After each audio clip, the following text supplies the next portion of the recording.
Kutoka vijijini, mijini hadi jijini. Hii ni Sound County Talk Live.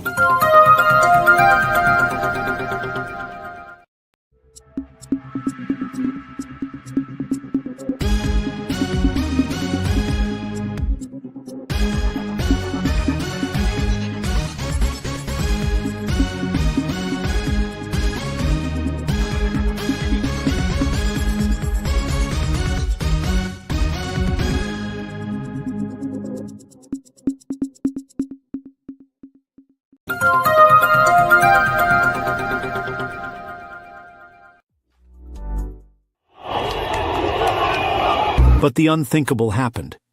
Police opened fire on unarmed demonstrators, killing over 20, injuring many, and leaving others unaccounted for.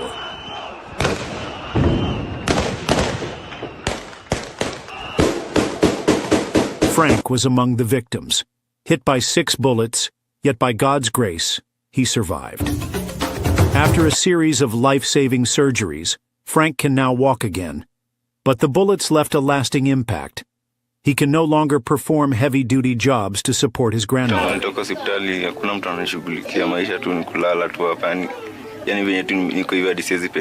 In their iron sheet home, deep in the slum, is inaccessible by vehicles. In case of a medical emergency, help is far out of reach. To make matters worse, the slum is plagued by insecurity, with daily cases of muggings and robberies.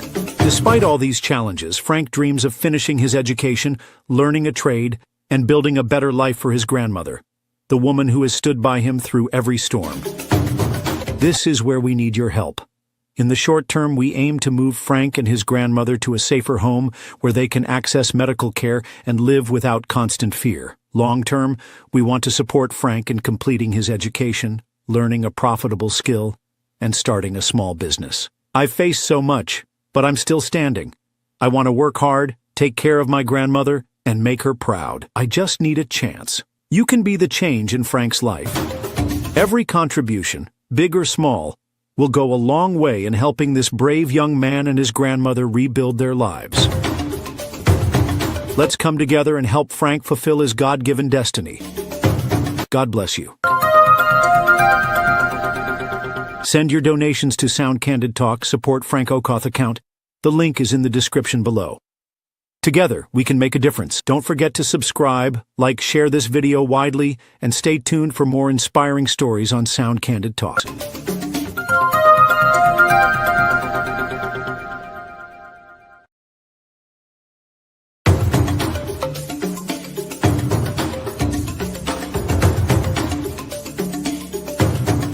Kutoka vijijini, mijini hadi jijini. Hii ni Sound County Talk Live.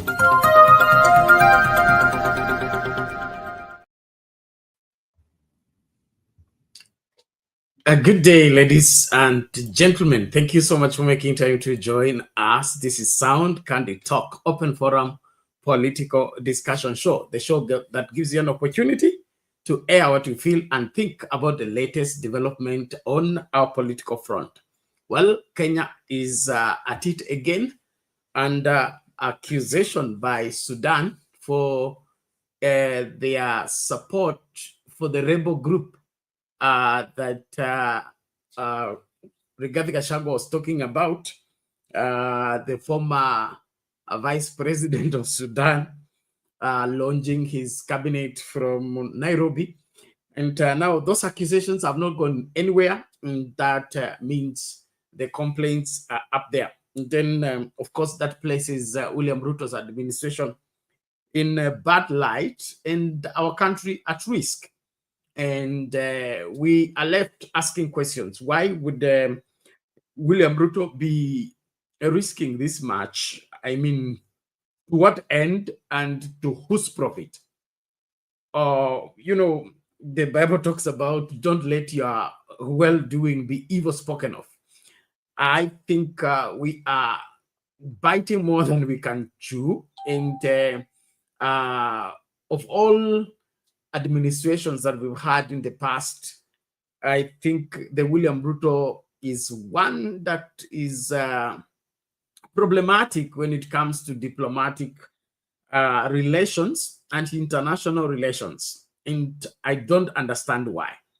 Salim Davadi, the foreign affairs minister, is a seasoned politician, long-serving government official, and served in Moi government, served in Kibaki government, and you know, he's been in politics all along. He was Minister for Finance. I don't think there's nothing on governance that Musalia Mudavadi doesn't understand.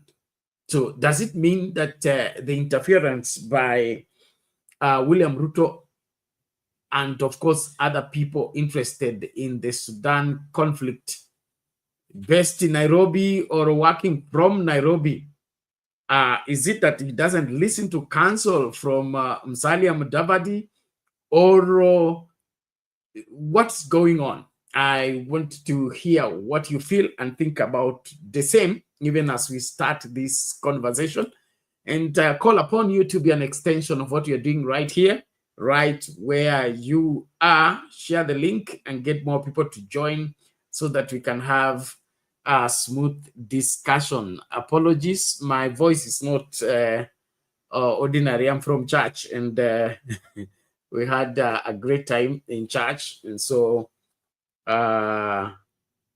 the sound system was not as good, so my voice got affected, but I think we can pull through with this. Asante sana, Esther Stol na kuona. Karibu, naomba tafadhali ukitupata tu karibisha mtu ili tumakinike pamoja tunapoanza mchakato huu.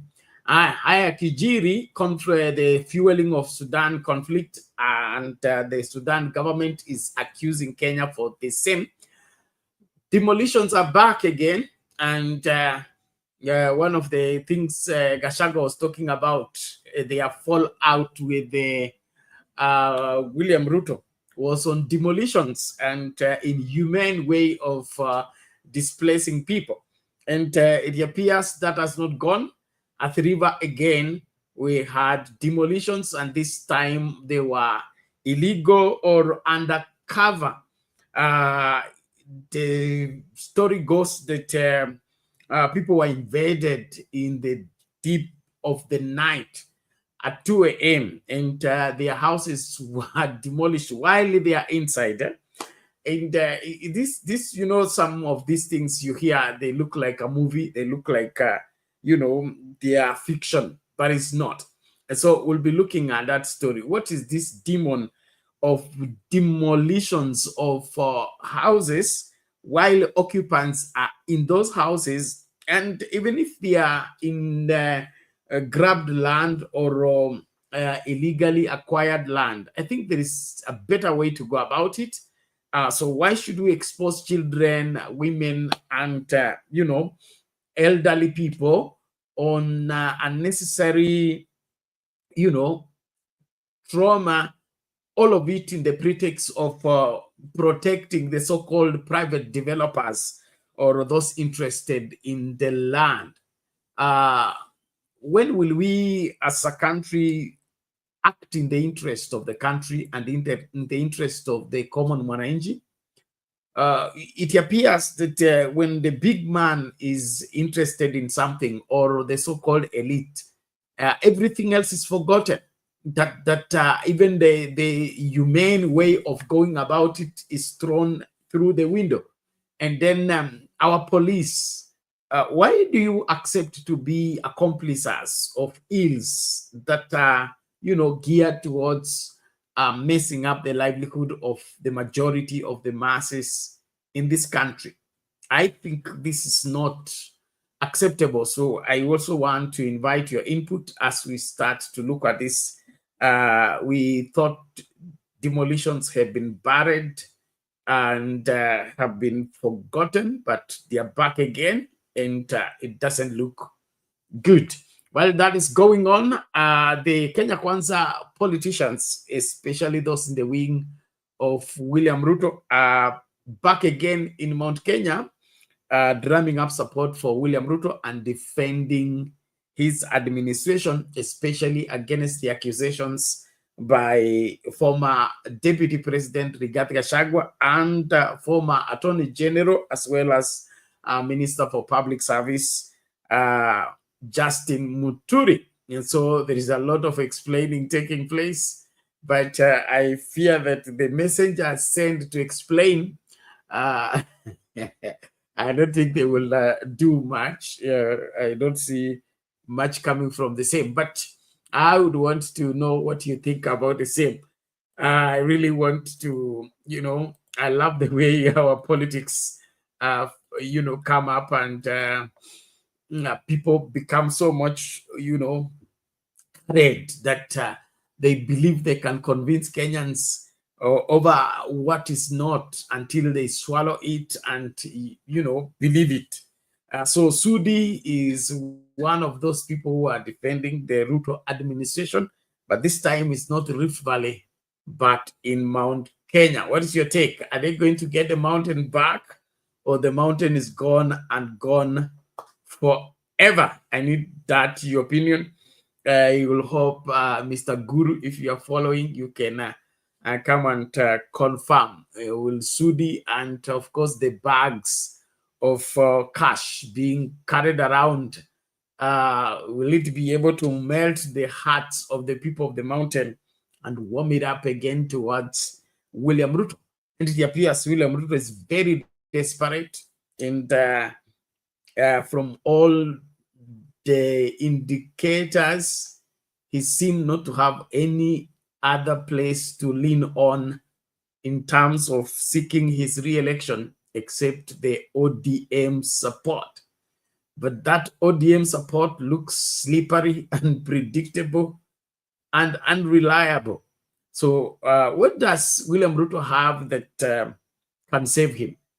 Is this the now newly established trips to the mountain, or what will save him? I would also love to hear what you think about the whole scenario. Well, as this continues, I want to appreciate all that are joining. Please like the video and, of course, be the ambassador of what you're doing.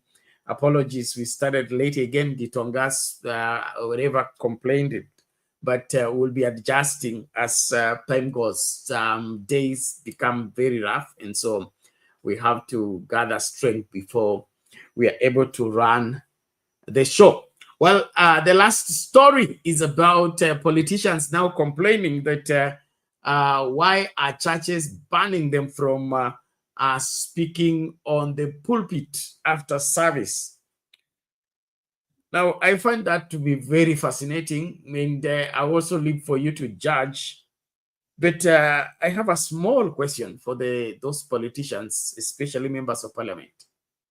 My small question is this. If I walked into the parliament, will I be allowed to speak? No, I'm a pastor. I walk in the chambers. Wetangula is there, and his whatever, aides. And I walk in parliament during session. Will I be allowed to address the parliament? As soon as you answer me that, then you tell me why we should allow you to address the church. As who? Tusikosane mapema. Karibisha mtu ili tumakinike pamoja tunapoanza. Tuanze na hiyo story ya Sudan, wanaoteta kwamba Kenya inawaingilia na masuala yao. Wewe unaonaje mambo haya? Toa maoni yako, wai mapema, tumalize mapema. Asante. As the conflict in Sudan enters its second year, the Kenyan government's association with the Rapid Support Forces, the RSF, has once again come to the fore. Amnesty International shining a spotlight on the sexual violence women and children, get this, as young as 1, have suffered at the hands of RSF. Now, the International Human Rights Organization is calling an arms embargo on Sudan and has called out President William Ruto's administration for not speaking out against the use of rape by RSF as a weapon of war. Olive Burrows, there's more. An Amnesty International report released on Thursday documents the use of rape as a weapon of war by the Rapid Support Forces, a paramilitary group that has for the last 2 years been engaged in a civil war against the Sudan armed forces. The report documents the experiences of 16 women, majority of whom are refugees in Uganda who lived through hell at the hands of RSF fighters. We have documented in the past that both SAF and RSF have been committing acts of human rights violations on civilians. But with this particular one, we're looking at almost everyone that was interviewed spoke about the RSF armed men raping women, gang raping women. Last month, UNICEF reported to the UN Security Council that in 2024, 221 cases of rape against children were documented in 9 states of Sudan, 147 survivors being girls and 33% boys. Disturbingly, 16 of the children were under the age of 5, including 4 one-year-olds. One of the cases documented in the Amnesty International report, titled "They Raped All of Us," is that of Batul, not her real name, a mother of 6. I was at home with my 6 children, including my sick daughter who has a heart disease. The RSF said they were arresting me because they knew I was a nurse and they wanted me to treat their injured soldiers. They blindfolded me and put me in a car and drove me to Al Amal Hospital in Khartoum North. They asked me to treat one of them who was critically injured. I told them that I was unable to do so because I was not a medical doctor. The injured man died the following day. On that second day, 8 RSF soldiers came to the room where I was detained. They beat me badly and then raped me one after the other. My unhealed C-section wound opened because I am diabetic and had given birth 9 months earlier. Amnesty International is calling for protection of the civilian population through enforcement of an arms embargo, not only in Darfur, where it currently applies, but across the war-torn nation. Access to sexual and reproductive health services for survivors of rape is also a challenge. But not just in Sudan, but even for those who've sought refuge in neighboring countries, given the drastic cuts to humanitarian assistance after US aid was impaired. Amnesty International is calling on Kenya to take a stand against war crimes. Its relationship with RSF includes spotlighting and putting at the center the human rights fundamentals in Sudan, including stepping up to be critical of the fact that a partner can commit mass rape, gang raping of women, subject women to sexual violence and sexual slavery. A partner like that needs to be called out.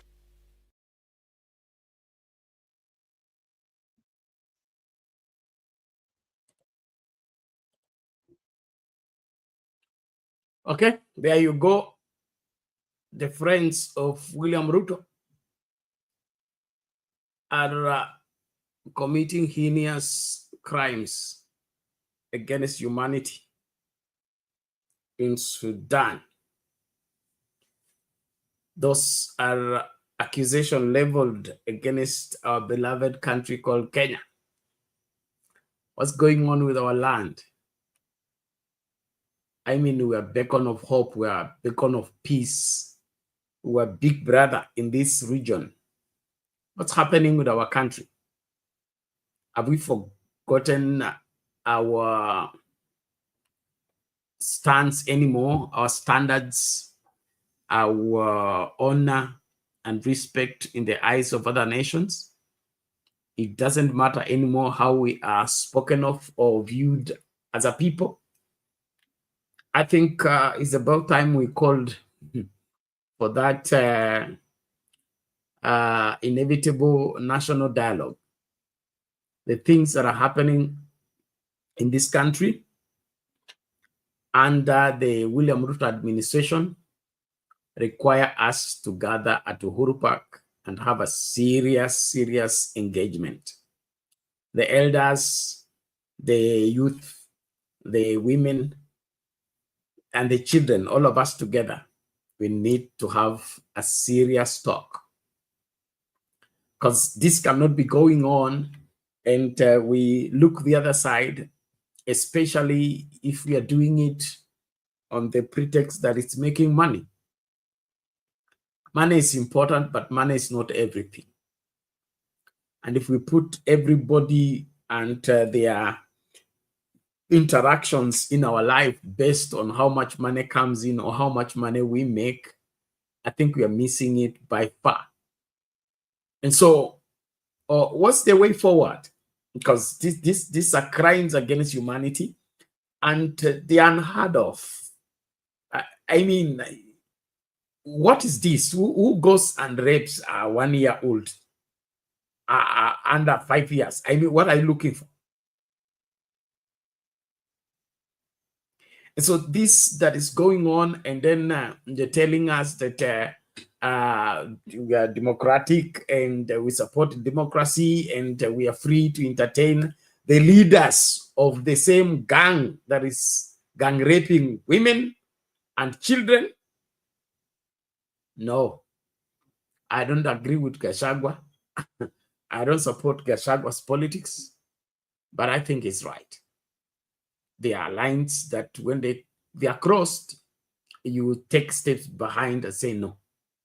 You take steps backward and say, no, I can't support this. And so what's wrong with us? What's wrong with the Ruto leadership that is entertaining this manner of people? And to the international community, we are quick in raising sanctions and banning people from traveling to America and other places in the pretext that they are corrupt and things like that. Where's your voice in this going on in Sudan? The African Union, where are you in this matter? Because this cannot be going on until we are all folding hands and say, oh, Sudan is a sovereign state, or let it take care of its own problems. These problems are spilling over on each and every one of us. And so if we don't step in and say, it is said that a stitch in time saves 9. If we don't step in and save the situation, we are aggravating that situation and it will get out of hand. It will affect everybody. And these people being traumatized by all this endless civil war and all these heinous crimes being committed and victims of the same are part and parcel of the problems we are sending into the future. And we will have to confront them in one way or another. And so I want to appeal to everyone to be concerned. We have that aspect of feeling that is Sudan and we are in Kenya. There is no, nowadays you say the world has become a global village. So it will affect us in one way or another. So let us get concerned, and especially on the issue of Kenya being accused for fueling the conflict in Sudan and entertaining the RFS, is it rapid response, wherever, that gang group. They were here. We gave them press. We gave them audience. We gave them facility. They did their conference. They were arranging their parallel government here. I mean, we must do something. Let's not play games. I invite your input, ladies and gentlemen, as we continue to assess these manenos. Maoni yako tafadhali tunayakaribisha. Asante kwa wote ambao mnajiunga nasi pembe yote ya dunia. Hii inaitwa Sound Candy Talk. Tunachambua siasa zetu, hasa siasa za Kenya. Na hapa Kenya inatuhumiwa kwamba inachangia vikubwa katika mzozo wa Sudan. Na tumesikia Gachagua mwenyewe ambaye aliyekuwa naibu wa rais wa nchi hii akisema mojawapo ya matatizo yake na William Ruto yalitokana na huyu kiongozi wa Rebel Group aliyekuwa vice president wa Sudan. Ruto alitaka aalikwe, Gachagua akakataa kumwalika. Hapo ndio wakaanza kukosana, na bila kuegemea sana madai ya Gachagua, hivi ndio tutakuwa kama watu, hivi ndio tutakuwa kama nchi, eti tunaegemea hela tukasahau adabu, tukasahau heshima, tukasahau kujiheshimu? Hivi sivyo. Naomba ukachangie kwa njia moja au nyingine. Comment section hapo, weka maoni yako. Link ya kutumia kuingia studio pia nimshaweka pale kwa comments. Tafadhali makinika kwa kuwahi na tukazungumze masuala haya. Nashukuru tu wote ambao mnajiunga nasi. I can see the number of viewers rising. Please, let's be active. Let's make the show great by ensuring that we participate fully. I can see M&A, evening to you. Caro, thank you so much. You say we have an animal for a president here. He must go.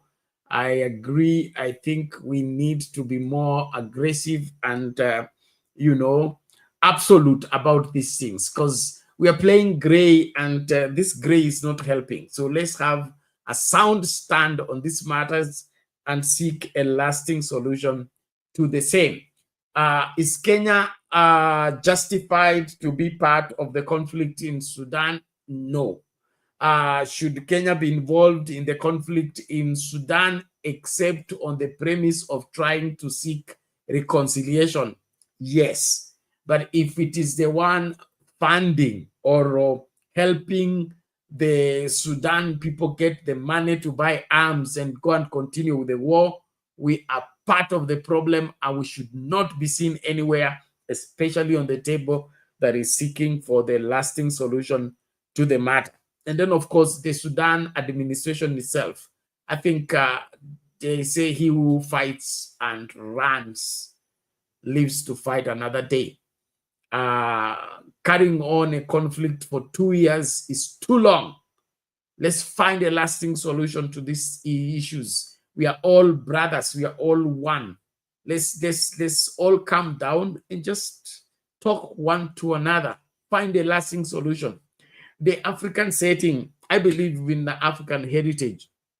African setting, we had systems of governance even before the so-called civilization came and all this elite West Africa, Western world approach towards leadership. We had our own groupings that were used to sort out conflicts.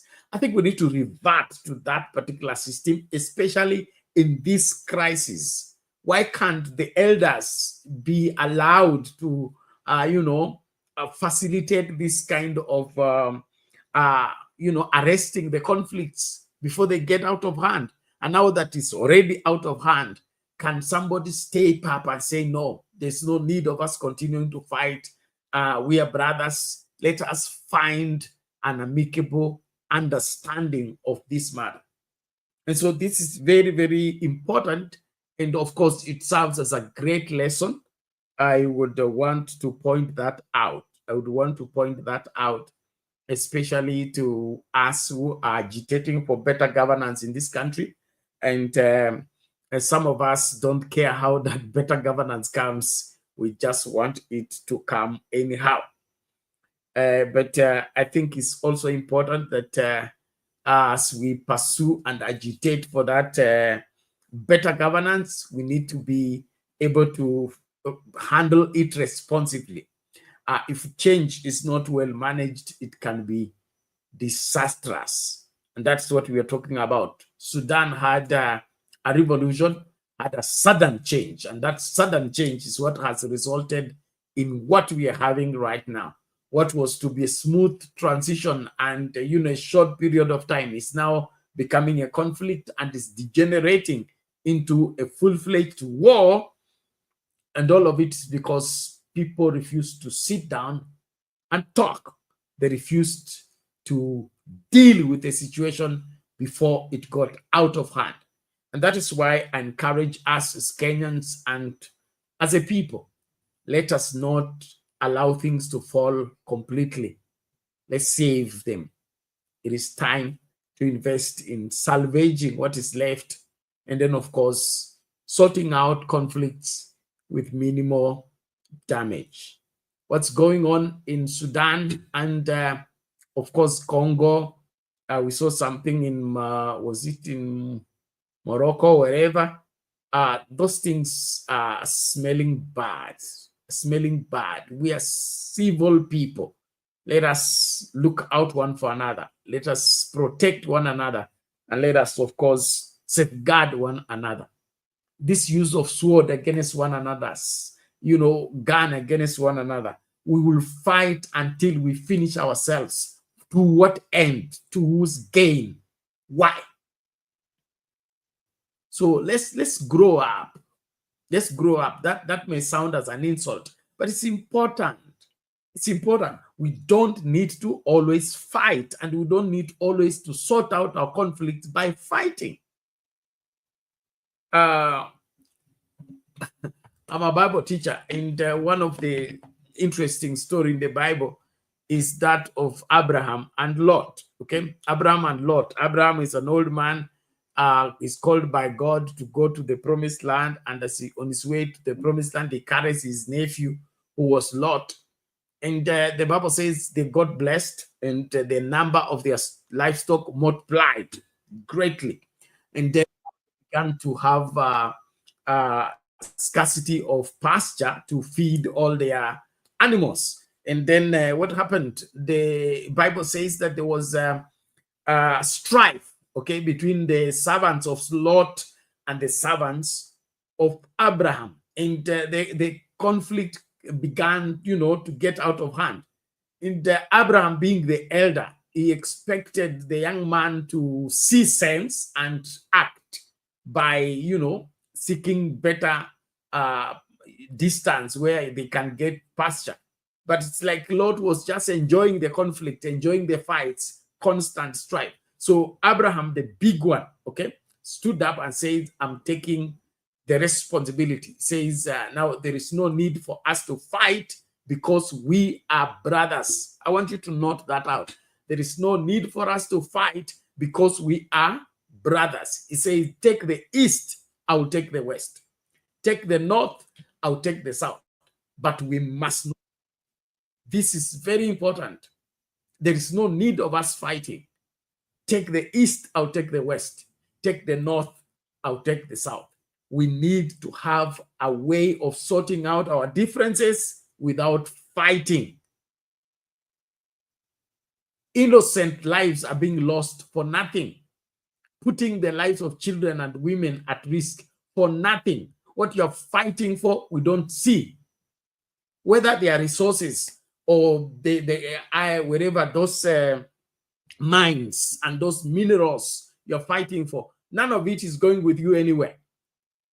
None of it is going with you anywhere. There's no need of taking anybody's life because of gold, silver, and all manner of precious stones. Let's wake up and do the right thing. It always pays to do the right thing. And so Sudan, Congo, and everywhere there's a conflict, listen and hear good. There is no need to fight. What is yours is yours. What is not yours, you can fight until you die and you won't find it. So let's be brothers. Let us find an amicable, lasting solution to the same. But for Ruto and team, please keep off the affairs of other countries. Keep off the affairs of other countries. If you can't help them, leave them, let them go find help elsewhere. Don't get yourself into the mix of what you are not supposed to. Well, I want to salute everybody as you join from wherever you are. Thank you so much for making the show a success. Please keep sharing the video and please like the video. Let me see the likes. The likes on TikTok. Keep that screen, covered in those likes, please. And then, of course, on YouTube as well as Facebook. I want us to, look at that story on demolitions. And then, of course, we now go to the Kenya Kwanza and then the congregants and the politicians. Mambo ndio hayo. Basi nashukuru. Naomba tafadhali makinika, na kama unakuja studio, link nishaweka kwa comment section. tumia hiyo link, kuja studio tukazungumze. Mimi niko hapa kwa sababu nataka kufacilitate kuzungumza, sio lazima mimi nizungumze hapa. Naomba tu tukaelewanwe and of course tukashirikiane katika mambo haya. Wacha tuangalie story ya Athi River na watu kubomolewa nyumba kwa njia ambayo haifai kabisa. Okay, let's hear the story and then we'll talk about it.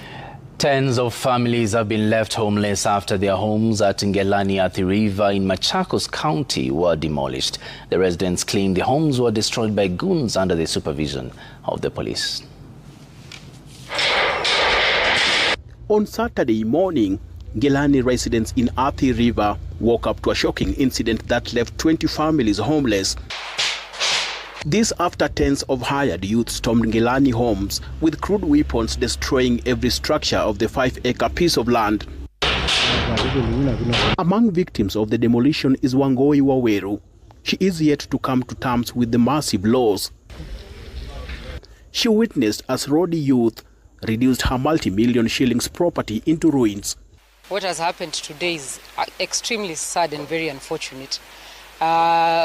We were ambushed at 2 in the morning, no notice, nothing. No one said anything. We tried to ask the police officers who are here what reason they had. And for the people who were asking what was happening, they were being arrested. Yeah. Now we have children. We don't know where to take our children. We have young children, 7 months, 8 months. Where do we sleep tonight? Tulibamiwa na watu wasiojulikana. Kulikuwa na gari za polisi zilikuwa zimefichwa namba. But tuliweza kujua gari moja tuliona tu ilikuwa imetoka Syokimau police station. Na kulikuwa na wizi mingi juu walikuwa wanapigia nyumba zilikuwa zinagongwa kama watu wako ndani. As they try to salvage whatever they can from the ruins, oblivious of what the future holds, the residents blamed police for aiding and abetting the demolitions. Hakuna mahali pengine nimeona gari ya polisi inafanya kazi na imeficha identity. Hii nimeona na jana usiku. Huwezi jua hii gari ni ya polisi ya ukweli ama ni makaratasi walikuwa wamebandika. Hatuwezi jua hawa walikuwa maafisa wa ukweli ama walikuwa, lakini walikuwa wamejihami. The matter has since been reported at Athi River Police Station as affected families continue to call on the government to intervene. Crispino, TNO Citizen TV.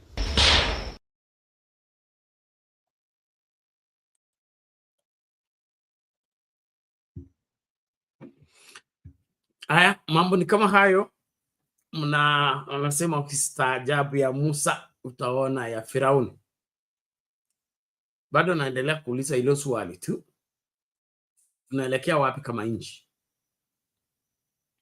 Eti genge la watu wasiojulikana wanakwenda kuvamia Wakenya, alafu badala polisi iwatetee na kulinda Wakenya, polisi inatetea wale wanaohujumu haki za Wakenya.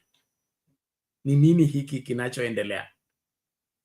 Hii si ndio system ya machambasi ama ni nini? What's going on in our country? Do we have a functioning government? Do we have a functioning interior ministry that protected by police vehicles and police officers?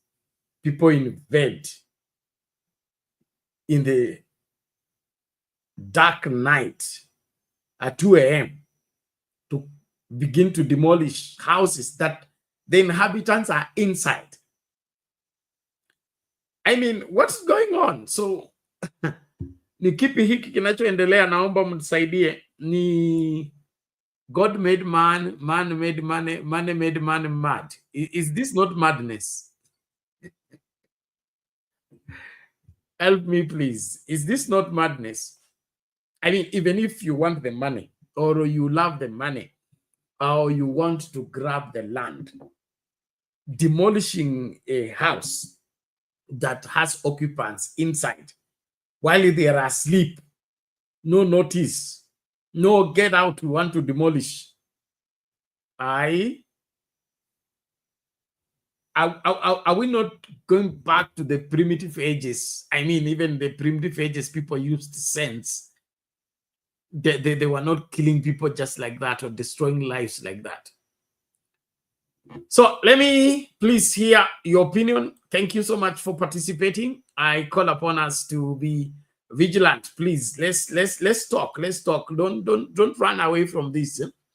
Hii ni uchi wetu, lazima either tufunike, tuoshe, tufanye vile tutaweza, lakini mimi naona hii ni mbaya sana.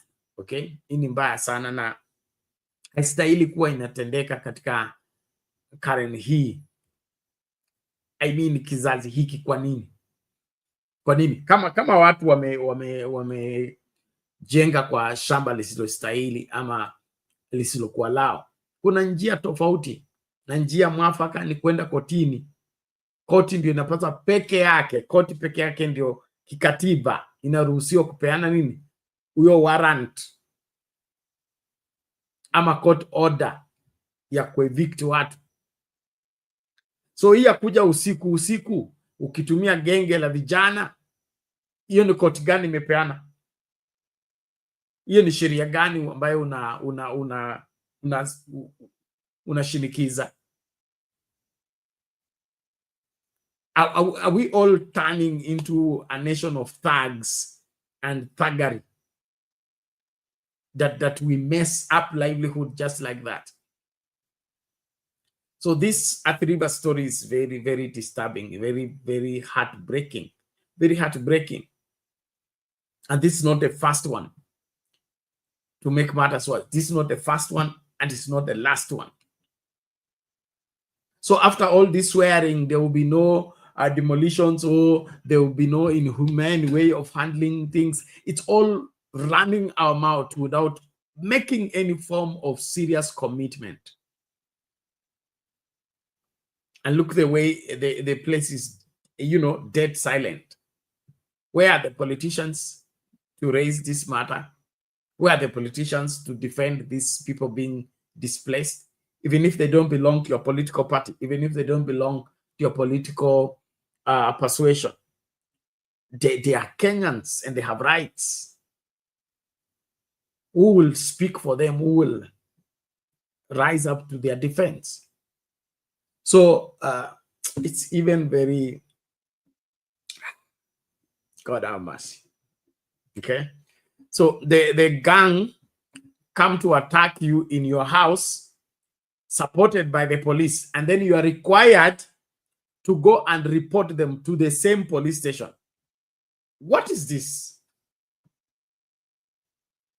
So which police station would you go to? And when you go to the police station, what will you say?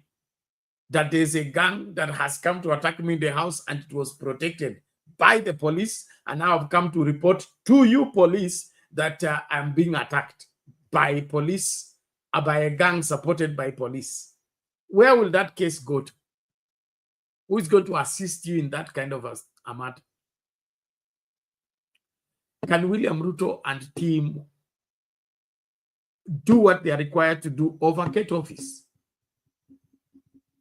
Because this is too much to be late off just like that. And so let me know what you think about this whole scenario. Carol says, I cry for my country. I agree. Talia anasema, hey everyone, hey to you. Thank you so much, Mukambu. He says, I apologize to animals. Oh, I apologize to. Please, let's take it easy. Let's take it easy. Let's not get worked up until we lose our cool. But this is sad. This is very sad.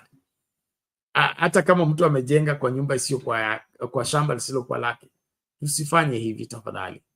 Na hii masuala ya watu kuwa na appetite ya kuchukua mashamba ya watu, achaneni nayo. Watu wengi mashuhuri wamekufa. Hakuna mtu alizikwa kwa kaburi la 60 acres. Size ya kaburi ni ile ile. So hii unataka kuchukua kila shamba kila mahali, unalipeleka wapi? Shamba ulilipata hapa, utaliwacha hapa.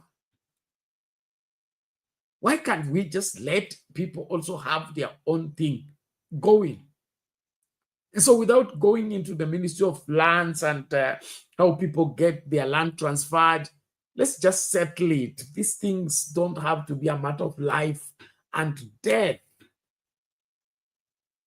You can let go.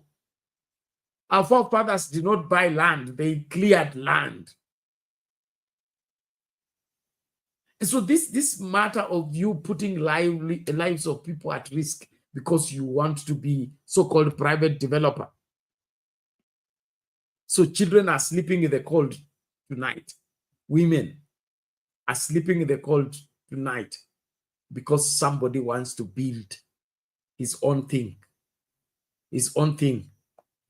on a land they occupied. Something must happen.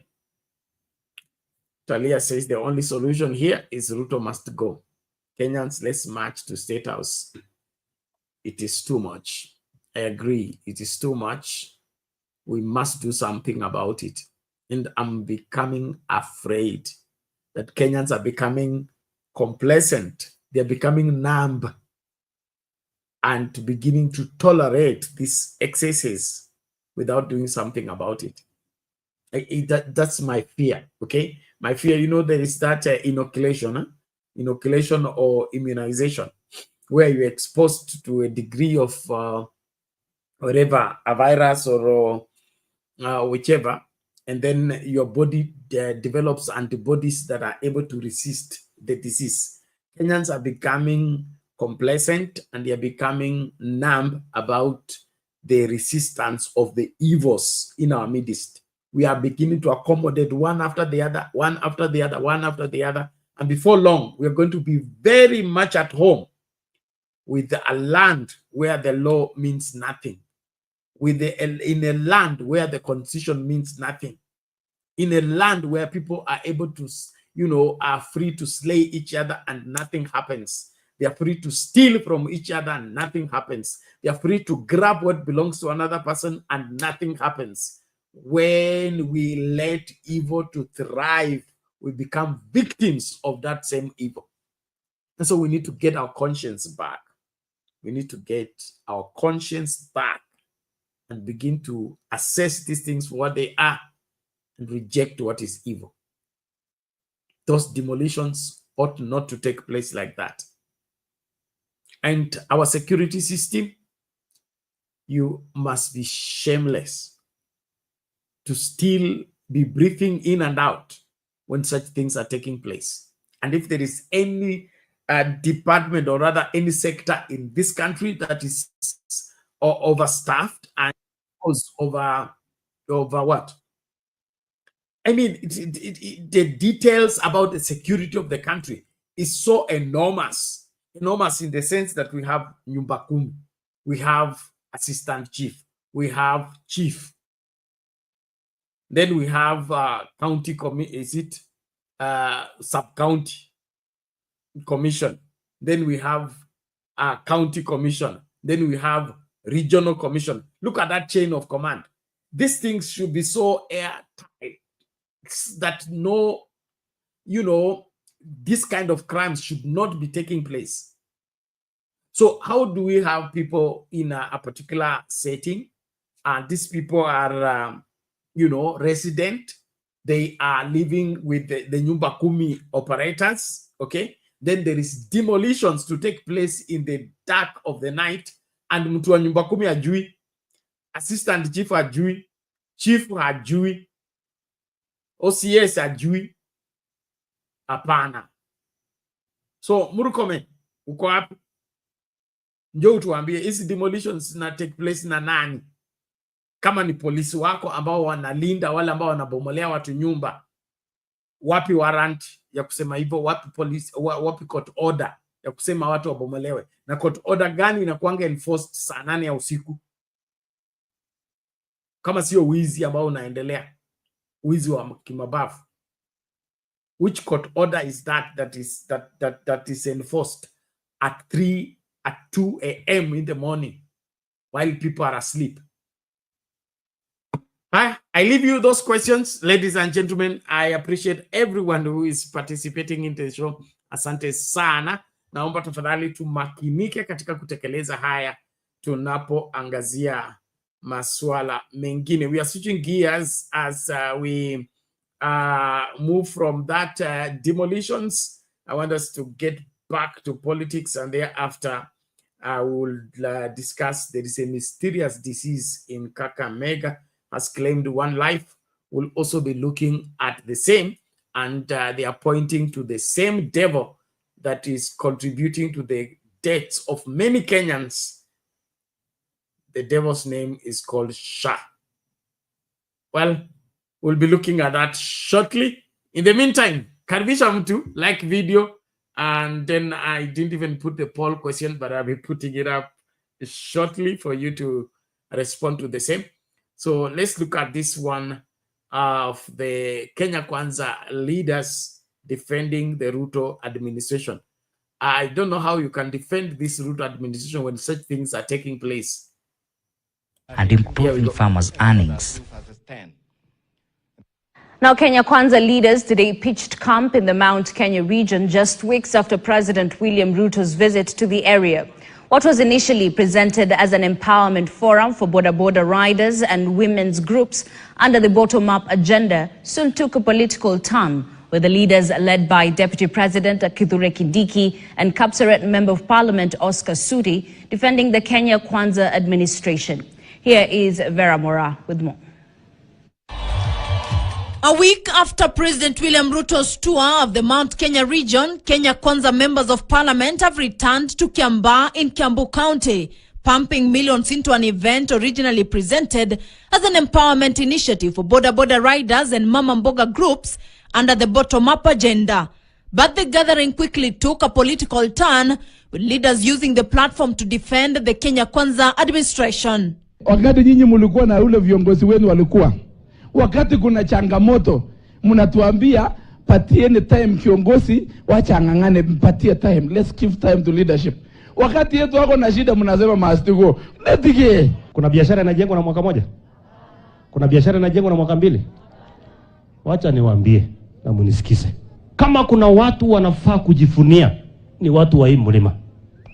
Kama kuna watu wanataka wajue hii serikali ni yao, ni nyinyi.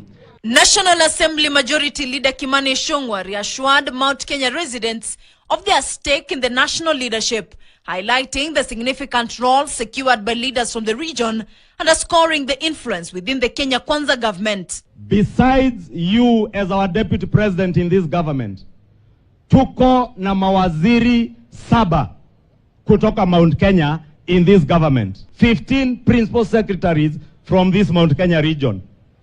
Directors and chairmen of parastatals, hata hatuwezi hesabu, itakuwa ni scandal. In the midst of growing political and economic pressures, Deputy President Kithure Kindiki struck a more moderate tone, seeking to manage public expectations while reiterating the administration's commitment to economic recovery, noting that the challenges facing the country are not solely the fault of the previous regime. Watu wengi wanafikiria tunalaumu Rais Uhuru Kenyatta kwa ile hali uchumi tuliikuta 2022. Hapana.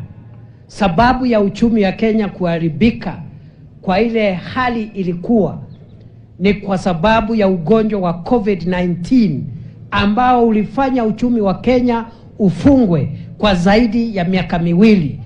Earlier, the leaders made stops in Githunguri where they vowed to continue contributing to churches despite concerns over possible money laundering. Kanisa mchunge sana, sababu hii pesa mnaletewa pesa nyingi, inaweza kuwa ni ile pesa ya wizi na money laundering ambayo tunasikia Kenya imekuwa flagged, maneno ya money laundering. Najua nimesikia mwingine hapo nje anasema ati sisi ni watu wa money laundering sijui nini. Hiyo ni yake. Ile mtu tunasafu ni Mwenyezi Mungu. This visit to the Mount Kenya region marks a significant step in bridging the gap between the Kenya Kwanza administration and the Mount Kenya residents as the nation grapples with its realities of political and economic status. Vera Mora, KTN News, Kiambu County. Anglican Archbishop Well, ladies and gentlemen, thank you so much for staying tuned. That is how it goes. We have the aspect of Kenya Kwanza politicians defending the Ruto administration amid criticism that much is falling apart under their watch. And then, of course, Sudi there coming to the defense of the administration and says it's 1 year or 2 years. And he says a business cannot be built and become profitable within that short period of time. And so every administration should be given time. And he says comparing it to the previous administrations, kila mtu alikuwa na uvumilivu, tukasema watu wapewe muda. Lakini ikifika kwa huyu Ruto wanasema must go. Kwa nini hawataki na yeye pia kumvumilia ili aweke mambo sawa na ashughulikie matatizo ya Wakenya? Maoni yako ndio nasubiri hapa tunapoendelea na mchakato, lakini hiyo ni siasa na wanasiasa wanacheza game yao kama vile wanavyoiona. Kwangu mimi, sababu kubwa ya uongozi ni kutatua matatizo ya wananchi, sio kusababisha matatizo ya wananchi. Na hiyo kutatua matatizo ya wananchi lazima ikuwe na practical approach. Isikuwe tu ile tulikuwa tunasoma shule inaitwa broadcasting, njia moja ya kupanda mbegu. Unalima shamba, ukimaliza unatupa tu mbegu mahala popote, inaitwa broadcasting. I think there must be a systematic way of dealing with this. Glad mama is here. Mami, hali vipi? Poa Penat. Lata Sunday kwako imeisha, karibu naanza Monday. Tuko Monday tayari. Sunday imekuwa sawa. Nimekuwa church, ndio sauti yangu imeendea. Hiyo ni mzuri, umehubiri amani na umehubiria watu kujoin kwa Mungu. Otherwise kwetu ni jioni, ni 6, so bado hata hatujaanza kuanzia kukaribia jioni. Otherwise nasikiza mambo ya Kenya ni mangumu. We don't know who to believe now. Nikianzia mambo ya South Sudan, naona wamekuwa hapo na nina swali. Wakati Raila alitaka kwenda kumitiate, alirutishwa na akaambiwa uende Uganda. And then after 3 days, Museveni was there. Kwa sababu ni rafiki ya Salva Kiir, askari ya Uganda wako huko na ndio wanafanya mambo. So we also, Wakenya pia walituma maaskari, kwa sababu I think wakati wangekuwa na mediation na Raila alikuwa ametumwa, kila siku ukiwa na hiyo lazima usikize both side, usikize upande ya serikali wale wamepigana, alafu ukuwe na jawabu. Nimeona leo Mrs. Karang akisikia uchungu sana, anasema she is so ashamed that hata ajui serikali imesaliwa tu juzi na imeanza kuwa na fracas, na inamkumbusha machozi ya bwana yake. Na nikasikia akisema wamefail kama government, kama everybody, and he was crying out that they give the young people chance to see if they can bring both people of Sudan pamoja. So now with Museveni being regional, amejiweka na nusu ya Sudan, ameingia Congo, sasa ako Sudan, kijana yake ndio wako huko. So as Kenya now, vile nimesikia ukisema walikuja Kenya, yes. So do we blame Kenya? naomba hivi inaonekana umechanganya mambo mawili. Sudani ziko mbili, zote ziko na shida, lakini ile Sudani tunazungumzia ni ile original Sudan, Northern Sudan. Ile ambayo ndio iko na shida. Zote ziko na shida, lakini shida ya Northern Sudan tunaweza ita Northern Sudan, ile ilikuwa ya al-Bashir, ile alikuwa overthrown. Tangu ya kuwa overthrown ndio kukatokea hii sasa factions mbili. Hii wale watu walichukua hiyo serikali, kukawa na huyo army commander na deputy wake, so wakakosana vile Ruto alikosana na Gachagua. So huyu deputy ndio anakuja hapa Nairobi kutengeneza opposition yake, kinyume na yule mwingine ambaye anaongoza maneno ya huko ya hiyo Sudan. So hii ya Salva Kiir na hiyo ni Southern Sudan, hii yao haijafika kwa civil war, ni bado iko manageable. Ndio sasa hiyo Raila ndio alikuwa ameenda kujaribu kusalvage. Deputy president wa hiyo Southern Sudan ndio amewekwa under house arrest, so wanajaribu kuhakikisha kwamba wana reconcile ili mambo ya escalate ikokuwe civil war kama ile iko ya Northern Sudan. So both Sudans ziko na shida, lakini shida yao sio moja. Okay, so hii ya Southern iko na masuala yake, na masuala yake ni kutokubaliana katikati ya deputy president na president, and then at least this is we can say a democratic government, but ile ya ni ya military, na wale watu wa military ndio wamekosana.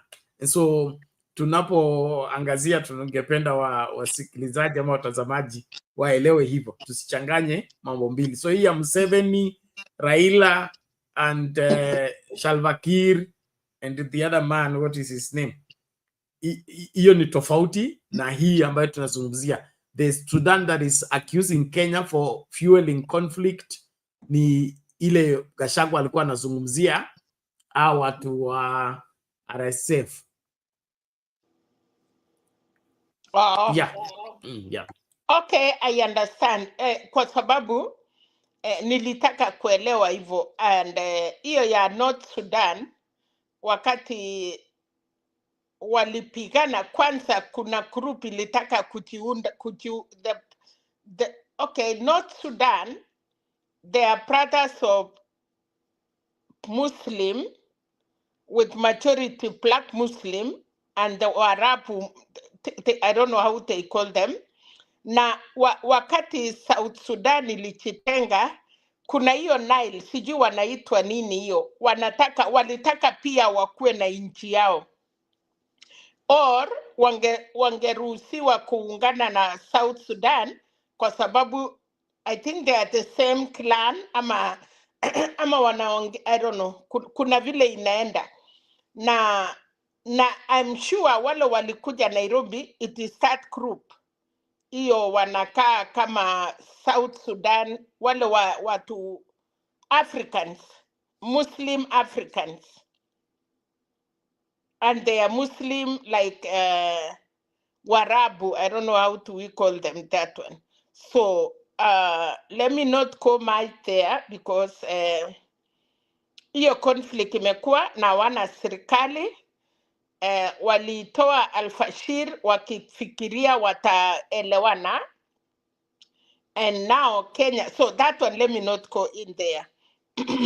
Nimeona mambo ya Sudi, nimeona juzi wakiwa funeral, kasikia Ruto akiongea. Well, Ruto must go, amesema yes. Moi aliambiwa must go, but when Kibaki came, nobody say must go. When Uhuru came, nobody say must go, or they were, I don't know. And the name is Kasongo. So I hear him saying those are names, but he can continue working. My question is,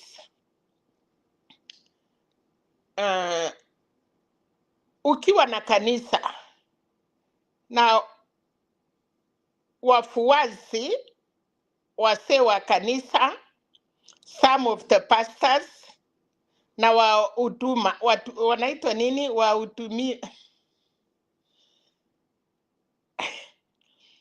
tunaita nini wale Kiswahili kisuri, Watumishi. no, watumishi Yeah. na watu wenye wamekuja washiriki, na I get it. Congregation, yes, congregants. Yes. Yeah, congregants. So congregants wamekataa pasta, wase wa kanisa nusu pia wamekataa pasta, na pasta ako kwa kanisa. Na every Sunday wanakuwa na shida because they cannot come together. Na wataki kukaa chini kusuluhisha mambo ya kanisa. So pale sadaka inapofika inakuwa shida. So to Kenyans,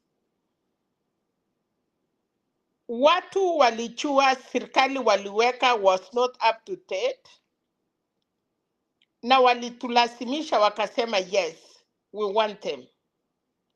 Wakapatiwa. In 1 year now, 2 years on the line, mwenye alikuwa naongea Central Musima kuchapa hiyo serikali ameondoka kwa sababu yenye ameona. Uwezi sema Kachagwa hakukuwa na ukweli yake ama na uongo yake. But for me is, wale wa Kenya waliona kuna shida, na wale wa Kenya walikuwa kwa fence, na hata sasa wako fence penalty.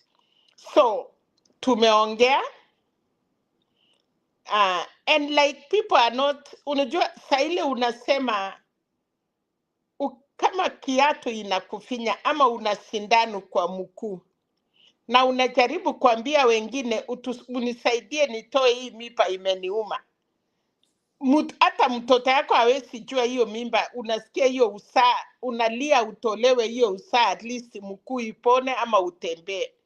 But the other person, ula umwi ajui, anakwambia familia itaruti chini. So I think Kenya is pena tuko mara mbili. Most of them, kuna wale wanaongea kwa sababu wanataka uongozi, na kuna wale wananchi now, the real people. And until the real people, real Kenyans, wale wanasema wamesafa, watoke nje. Because now this is politics. And wameamua kufanya politics na wameshindwa kutoa hiyo serikali. So sometimes wasungu walisema, if you don't pit them, you join them. So they don't join them, they continue pitting them. Nani ana lose ni Mkenya, lakini I think also hakuna kelele kwa Wakenya kama vile ilikuwa unga nini, ilikuwa vitu mingi ni expensive, hata wananchi walikuwa natoka nje. Nafikiria wakati tulipata chakula mashambani peanut and some things ikarudi chini, mwananchi ule wa huko chini ajali hii mambo inaendelea, because one, wale watu wanapika kelele ni wanasiasa, na ni wale watu pia wanajitakia. Now Kalonzo, the group that they say they lead opposition, kama wanaona mambo imekuwa ngumu, kwa nini wajajitokeshea? Nani aliwaambia watu hakuna kwenda maandamano? So how do we remove this government? Watafanya nini? Because who are you waiting to go and remove them? And nikakubaliana na yeye kitu alisema moja, ya kwamba all Kenyans are equal and there is no other side of Kenya wanawachwa nje na kusemekana hawa ndio wanakuwa opposition ama hawa ndio wanatulead. So now because all of us are in this government, even Kalonzo akiongea watu yake wako ndani. Even Wamalwa hata Rigathi Gachagua akiongea, it's just Rigathi Gachagua. But people are in the government penat. Watu wanapata mambo yao. So what is going on? Either we wait until 2027 because we cannot do anything and wait for them to do what they can do, or we continue with siasa na kulia by next year, and then 2027, now Kenyans. You know, ukienda kuokoa, kama kuna watu wawili walikuwa nataka kupigana, na kwa sababu watapigana washikane nguvu, wapimane wawili, wajue who is very strong, watarudiana kesho wakijua kuna watu watakuja kutusaidia. But ungewacha waumane kabisa mpaka mmoja afike chini, kuna ule angeokopa ngume ingine ni kali kushinda yake, wangeserenda. So sisi Kenya tunakuchanga saa ile ichashika chini, tunaanza and then tunatulia. Pena moshi ya kupulisa na uwati moto iwake, ikitoa tu moshi unawachana naye. Ukirudi hata ile kuni haikushika, unakuja tena unajaribu, unataka kuwakisha. So for me, I've seen this. Hata tumekuwa na mother na tumesunguka, na hata kesho atakuwa na mkutano, na tumejaribu kuuliza swali. Wakenya pia wanauliza hii swali. What is this that wanasiasa wako naye? What is it? Kwa sababu mwananchi wa chini, I'm telling you Penat, kama mambo haitasuluhisha hata 2027, that 2027, people are tired. Now we are talking, atuoni mambo ya IPC, what will happen? Mambo, watu wanapenda mambo inatoka, we talk this today, tomorrow we talk this, tomorrow the other day. Na kuna vitu nyeti yenye inastahili tuangazie kama Wakenya, but we are not serious of it. We are coming out. So mimi kwangu pena, nafikiria we are not, hatujafika hapo. Hatujafika. Kama tungekuwa kama Sudan vile sasa wanahangaika, maybe Kenya ingekuwa, but for now we are not ready. We are still there. So anyway, mimi yangu nimesema hivyo, but kama wa Kenya, we have no time. Tumepakisha, tuko April. Kwa hivyo mwaka kuisha ni next inafika. Na tumefanya nini? Tuliongea, tukasema mambo ya sijui hatutaki, sijui wametoa nani. Hakuna kitu tumefanya. Hata hiyo chairman ya APC tutakuta tu ameapishwa, ama asubuhi akienda kuapishwa State House tutalalamika. Lakini hata ile mambo tulitaka itendeke kabla ya hiyo watu kuingia ndani. Wakiingia ndani today, wanaenda kufanya kazi na Marchan, whatever the name. And the entire 210 officers, wale wamekalia hizo files yetu tangu tuseme hiyo 2010 constitution. What have we done? We have very important things that we could say. Hizo ya Sudan ni yao. They can deal with their problem because we also have a problem. So tukililia nyumba ya mama ingine na yetu inaisha, wakati yetu kwanza ikiisha hatuna. Sahi tunaambiwa, jana tulikuwa tunasikia East Africa ya kwamba nchi yetu jirani kama Tanzania wako na election. Bernard wameshika leader of opposition yao na amewekwa treason. So tulikuwa tunasikia ya kwamba 3 countries, Kenya, Uganda, Tanzania, tumekuwa na dictators and they are working together now. So what are we saying kama wa Kenya? Kama Tanzania hatuwezi ongea, Mali Nyerere tunaimba Tanzania ni mzuri. So what is happening today that huyo mtu ya opposition ya Tanzania ameshikwa na amepatiwa treason. So we are talking nambatu mambo kama sasa tutalekea, we are not even saying anything. We need to be serious, tuangalie mambo. Na I think most of the Kenyans are comfortable. Kama rais akienda Central, unaona vile raia wale wa huko chini, they are comfortable. Na hata juzi tukiwa na mother, watu walikuwa nasema they need really civic education.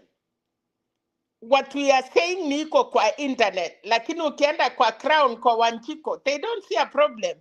Kama unga iliruti chini, kama pesa hiyo kidogo kidogo anapata, ile kitu nilisikia baba na ndio nilikuwa na ngoja hiyo ndio ungeongea ni mambo ya parliament, kwa sababu nilisikia akiambia Ruto what we do now, pesa iende kwa counties, kwa governor. Na nikasikia Otienda Amolo na baba akamwambia niko na vita na nyinyi members of parliament, mnataka kuchukua pesa ya barabara, mnataka kuchukua CDF sijui nini, alafu MP anakuja anaambia watu mimi ndiye nimetengeneza barabara, mimi ndiye nimefanya hii, mimi nimefanya nini. What will governor say? So I think there are very important things that sisi wa Kenya tunataka kurekebisha hili isi kidogo, and people are not ready by the way. By the way, Penat, I'm telling you, ni kama vile tulikuwa tunafanya campaign theater time. Hatukulala na hatukujua kumbe campaign yetu ilikuwa ni kwa hapa tu, isipokuwa watu wanasikia. Wakati hata nilikuwa na mkutano na mama, I never knew, niliambiwa ulikuwa kwa Mutembei and now you are in Penat ama umeenda kwa Njiru. Nikajua so for real hii nini watu wengi wanasikiza sana, kwa sababu kama wanajua kulikuwa na break ya Mutembei imekuja kwa Penat and then wameanza ya Njiru, a lot of people are following. So yale tunasema ni ukweli ni ya kwamba tujaribu kusaidia, but Kenya ni smali wamefika, they are not ready. Hawajafinywa na hiyo kiatu Penat. Sisi ndiye tunafikiria watu wamefinywa na kiatu, lakini kumbe watu wanaweza vaa socks na watoke na warudi jioni kama hiyo kinonda icha nini. So thank you so much. So asante mami kwa uchambuzi huo.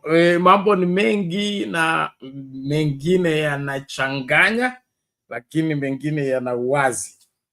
Ingine iko na inaitwa nini, maana fiche, ingine maana yake ni wazi. Lakini kwangu mimi naona kuna kama ile inaendelea sasa, kuna kucheza siasa na kuna ile kusimamia haki haswa ya Wakenya. Na hilo swala ya CDF gawa pesa imeanzia bungeni, na ni kama nafikiria ilikuwa mojawapo ya strategy ya William Ruto kuhakikisha kwamba wabunge wako sehemu yake. So akiwaongezea pesa ya waongezea ya CDF, tena waongezea ya barabara, hawatakuwa hawezi kumimpeach. So ni kama insurance kinyume na kukuwa impeached in case things get out of hand. But now wakati baba ana insist pesa iende kwa county, development isimamiwe na county, maneno ya Kenha, kura na kera yaishe, barabara zigawe afresh, barabara za county zijulikane hizi za county, na kuna haja ya national government kuja ndani ya county kutengeneza barabara. Kila county isimamie na itekeleze wajibu wake. So I think baba wants the constitution implemented and not adjust the constitution to accommodate dividing of the resources. Ili pesa ikienda kwa county na county inasimamia, then tutakuwa tuna demand accountability from one place. But if we spread the money ati kiasi fulani iko na MP, kiasi ingine iko na MCA, na kiasi ingine iko na governor, it beats the whole purpose and of course makes the resources not to be sufficient, kwa sababu kila mtu ataenda kuanzisha mradi wake, na kila mtu hiyo mradi usipokamilika it will be a stalled project, and so we lose a lot because we want to throw money everywhere and try to, you know, trying to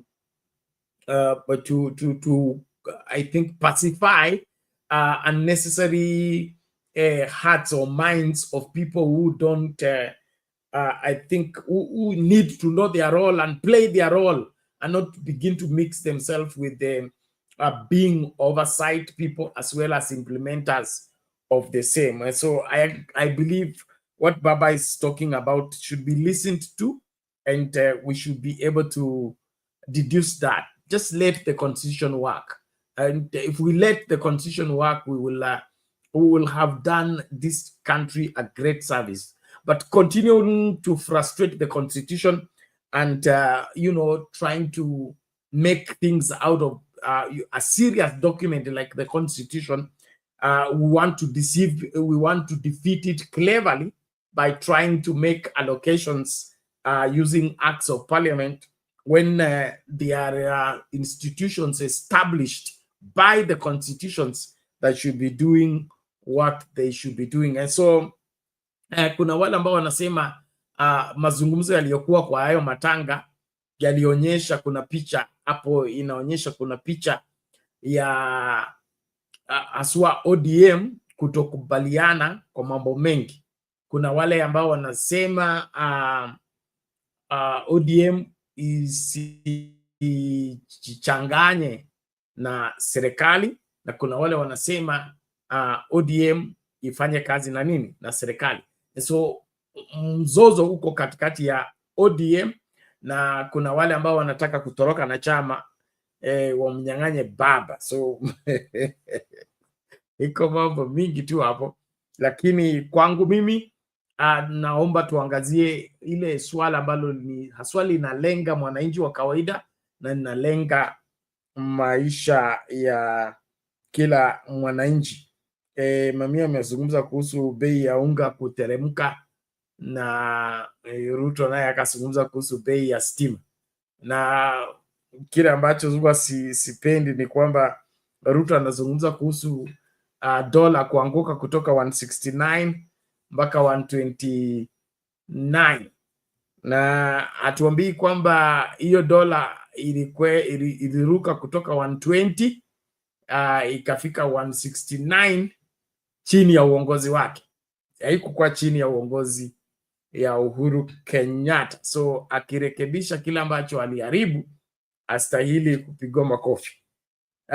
And then swala la bei ya unga kushuka, bei ya unga imeanza kupanda sasa. Sijui ni mbolea imepoteza nguvu ama ni nini, kwa sababu ukienda supermarket sahi ile unga ilikuwa 100 ni kama hakuna tena, na kama ziko ni zile za GMO. And that means the purpose, the reason for the fall of the price of ya unga haikukuwa kwamba serikali imeintervene, ilikuwa ni season ya kuvuna. So season ya kuvuna ikiwepo, mahindi inakuwa mingi na bei ya mahindi inaanguka. So kama bei ya mahindi imeanguka, mpaka bei ya unga itaanguka. Lakini saa hii vile sasa mahindi iko scarce, bei ya mahindi imepanda, bei ya unga inapanda. And so kuna vile ambavyo kuna ile hali tu ya kutumia narrative ya kucampaign na kuhadaa watu, huku tunajua ukweli kwamba hii economy ikiimprove kila Mkenya atafeel. Hii economy ikiwa bora, kutakuwa na pesa katika mfuko ya Wakenya. Wakenya wamekaukiwa, Wakenya wamekaukiwa, hela haipatikani, miradi mingi haiendelei, lakini bado tunawaambia kila kitu iko shwari. I think we should be truthful and tell Kenyans the whole truth, nothing but the whole truth. And so if kama kuna kitu ambayo serikali hii inapaswa kupatia Wakenya ni hiyo ukweli. Na Mkenya sio mtu complicated. Mkenya ukimpatia ahadi na hiyo ahadi ionekane kwamba ina dalili mzuri hata kusumbua. Shida ni wewe kumdanganya, wewe kumpatia ahadi za uongo. So hizo ahadi za uongo ndio zinaleta kizaza. Lakini ukitoka huko useme deni letu limefika hapa, maokoto yetu ama makusanyo yetu yamefika hapa, tunaomba tusaidiane, tuhakikishe education inafanya, healthcare inafanya, agriculture inafanya, Wakenya watakuelewa. Lakini masuala ya kutupatia endless promises na unaendelea kutuambia kutakuwa sawa na ilhali hakuna usawa, hapo lazima kutawaka moto. So Kenyans, kama vile mama amesema, inaonekana mko ready. Hata nikiwafuata kwa online, the kind of responses you get, the kind of answers I get, ni kama Wakenya hawako serious na story ya Kazongo must go. They have turned it into comedy. They have turned it into a joke, which in my opinion is uncalled for. And so as a people, tunahitaji sana kuinuka na kusema hapana. Lazima tutekeleze yale ambayo yanapaswa kutekelezwa katika kurekebisha yale ambayo yamekwenda mrama. Tukimalizia hilo suala la kisiasa, naomba nilete hii video tumsikilize Lala and then tuanze kufungasha. Suala la wanasiasa kuteta kwamba kanisa linawazuia kuongea kwa madhabahu. Kuna swali nimeuliza hapa katika mwanzo wa kipindi. Nikauliza hao wanasiasa wanaodai kwamba wakikuja kanisani wapewe microphone wazungumzie na wazungumze kwa congregation kutoka kwa madhabahu. Na kauliza swali, kama mimi mchungaji, ni Tuesday asubuhi, nivae suti yangu vizuri, niingie bunge bila notice, bila nini, nimeingia bunge, nitapewa nafasi ya kuongea? Sitakuwa treated as a stranger? Hata nitabebwa juju? Sasa ninyi nikikuja bunge siruhusiwi kuongea, lakini mkija kanisani mnasema ni lazima muongee. Kwa sababu hawa watu so wanataka kukuja kanisa mahali wewe umekuwa na watu yako waumini, na kwa sababu wameshindwa kurudi na kutengeneza mkutano sao. So mimi nataka kanisa, kama wewe MP unaenda kuomba, uombe kama mimi na utoke. Kila mtu aingie kanisa, apeane sadaka zake na atoke. Hata hapo nje compound ya kanisa hakuna mtu anaruhusiwa kuleta siasa. Hapo ndio tutakuwa wazuri. Ndio ukienda parliament unasachiwa kutoka, hata uwezi ingia. So wanyimwe kabisa kanisa. Wewe pasta umejitengenezea watu yako. Hawa watu waende huko constituency yao, waweke mkutano, watu ngoje wa Kristo na wananchi tuende mkutano sao. Sawa, asante mami. Let's get that bite and then thereafter Lala can weigh on the same and more of the stories. Especially I'm interested in that story of Sudan and of course their complaint. But let's hear this.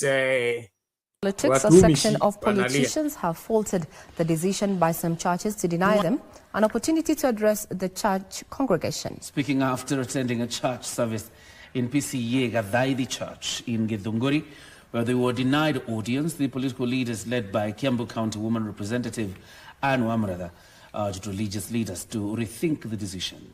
This even as Stewards Revival Pentecostal Church Bishop Samuel Njuriri called for respective places of worship, saying they should not be used by politicians to advance their agenda. Here is Timothy Kipnusu with that story.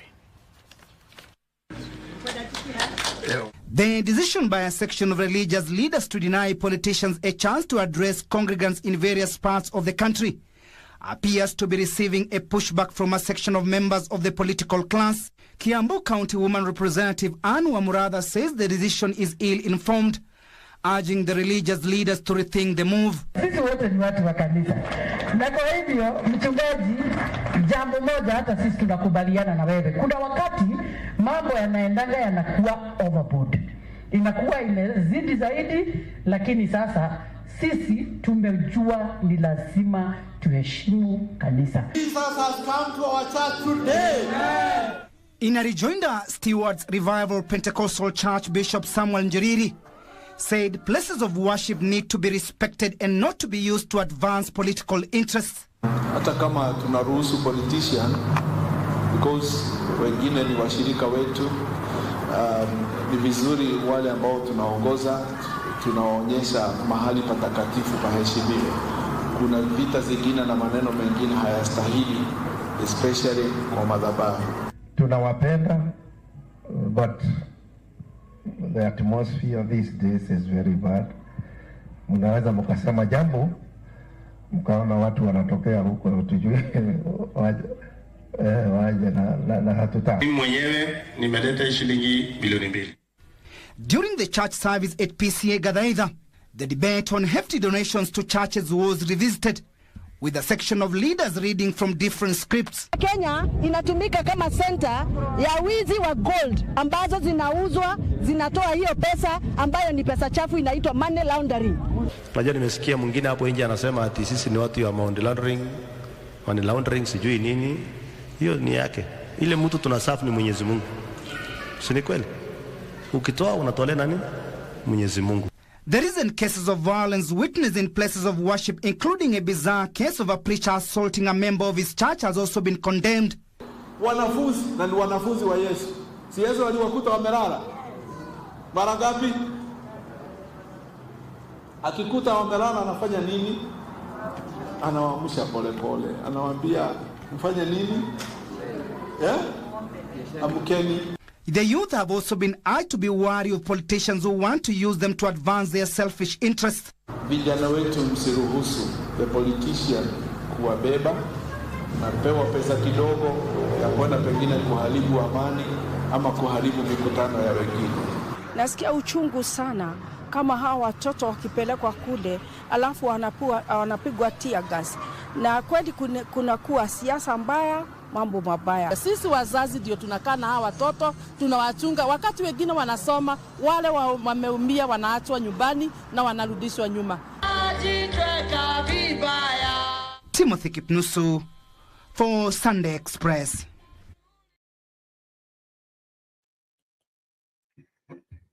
Mambo kama hayo. Reverend Lala, welcome. How are you today?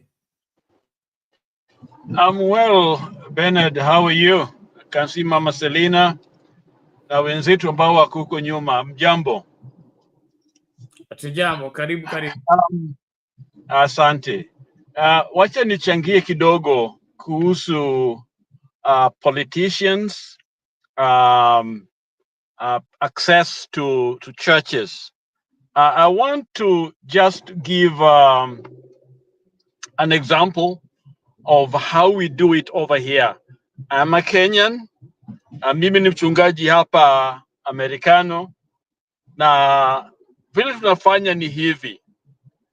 In my area, tuna what we call United Pastors in Mission. So United Pastors ni kama wachungaji wote. Tunakutana kila Wednesday. Wednesday and Tuesday, kila Tuesday. And that Tuesday is a time when we receive anyone as pastors. We have received presidents, senators, anyone coming. I've actually invited some of our pastors from Kenya who attended some of our meetings.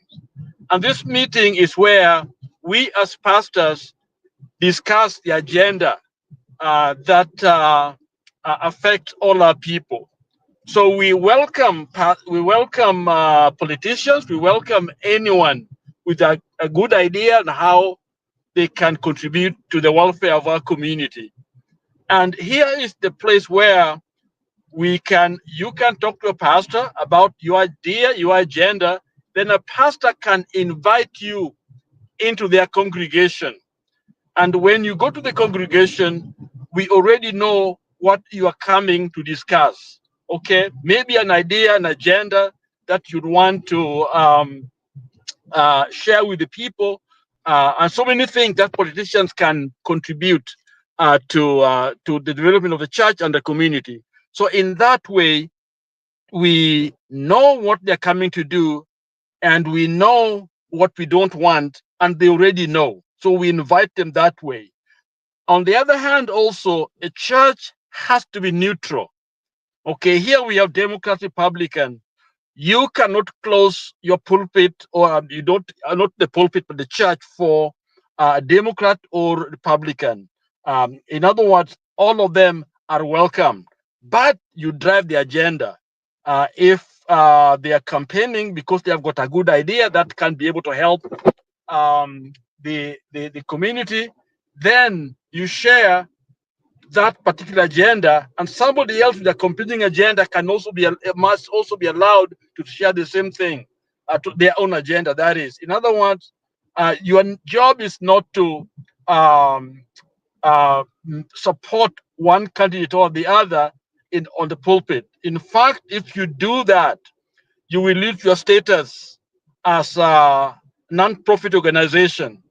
In other words, a church is a place where you cannot propagate one particular agenda over the other person. Okay, and for me as a pastor, I'm not even allowed to do that. So there is a thin line there. I know there's some challenges and questions that you guys may have, but it helps people to avoid what we see in Kenya, happening, where the pulpit, everyone want to come in, they want to say something.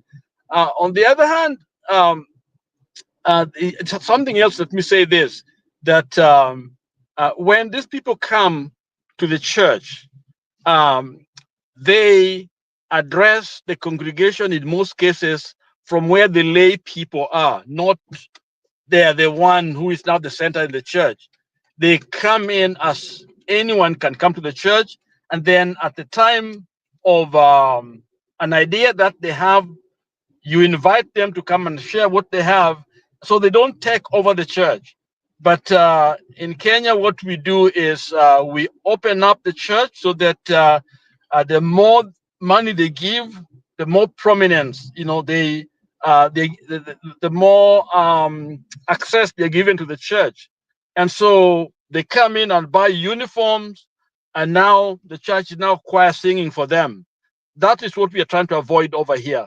So when pastors are saying no to these politicians, is correct, but they also have to have a mechanism where some idea and agenda they can share with the church, because politicians are also members of the church, and so there need to be a clear guideline. It seems to me what we are doing in Kenya is we are driven by particular interest, because the church has been attacked. Now all of a sudden they are responding, and that's not supposed to be. It's supposed to be a clear guideline. This is who we are as a church. When you're a politician, this is what you can do, and this is what you cannot do, and this is what we do as a community. That way, I think we'll address the problem. But right now, we are not, because there are those that are already done a lot for the church because of the access they are given, and now they want their money back. It sounds like it, but many of them are wondering why they are not given access, and they think it's their rivals are the ones that are now allowed to access the church. So let's debate this thing. Let's pastors organize themselves, come up with let me say a group like the national, the evangelicals can have theirs, the Catholics can have theirs, and all they can be one. And that way, we have a clear guideline on how to work with these politicians, because politicians will always, try to override. They always find a way to influence or to come into the church, and we have to have a clear guideline. That way, we'll protect the church from these politicians. That's what I wanted to say on that topic. Thank you, Bernard. Back to you. Oh, thank you, Lala. We appreciate that. A proper, structured way of engaging the politicians and the church, so that the church remains neutral and a place where anybody can come, and of course, it remains committed to its purpose of existence. That's winning the world to God, and not the money laundry. But the money laundry issue, Big J is talking about it. It is a reality. It's a reality. This country is in a mess economically because of money laundering. Money laundering meaning money coming into the country without proper chain, and money getting into circulation without the central bank. And in the process, we can't stabilize the economy. We have a few people who are flowing into excessive money, and majority are looking for that money. They can't find it.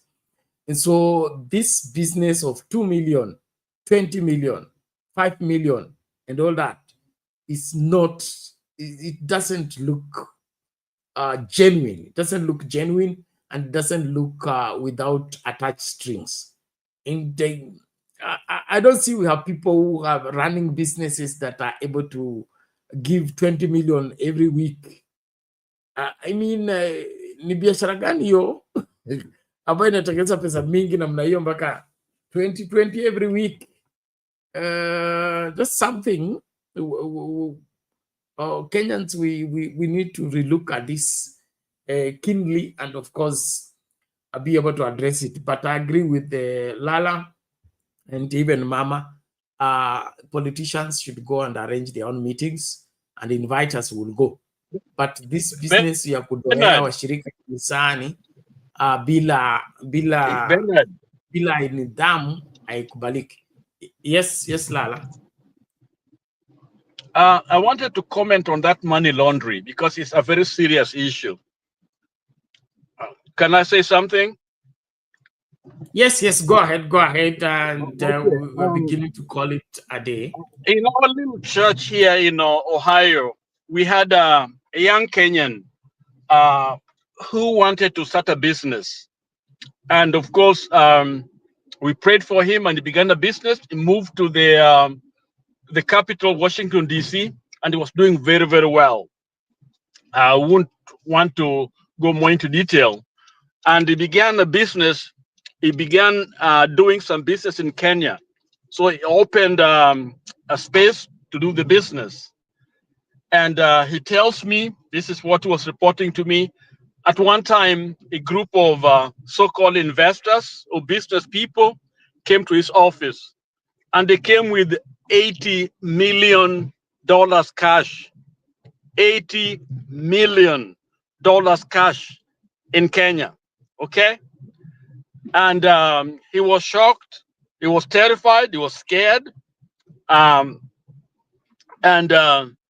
So they wanted him to try to buy them coffee. Okay? That they wanted him to package them. These were Russian businessmen, Ukraine, Russian, whatever, those kind of people. And they wanted our friend to get them coffee. And of course, since he was from that background, he understood coffee very well. So he agreed, but he was so scared. So he began to work on it. He asked for the help of one of the Indians in the industrial area. And so they started collecting coffee, buying it from everywhere and packaging it together so that they can have enough for this guy for a shipment out of the country. And of course, he shared us some terrifying things about their behavior. And finally was able to put, with the help of other people, some coffee together. But he had to actually try to involve even some special protection because he was really scared. And so what we later learned is that these are dirty money, okay? This is money outside here. They want to get into the system. So these are the people that come in with this money and bribe our politicians and get this money into circulation, because when they bought coffee, now they were legitimate businessmen, okay? Because it's no longer dirty money. Now is they own coffee. They are going to sell their coffee. They are now business people. This is how money laundering is done. So a lot of our politicians have been compromised. I even listened to, I think, a chaser talking of how some of our MPs get this money. You see, somebody is very poor. All of a sudden, there's this cash that all, you know,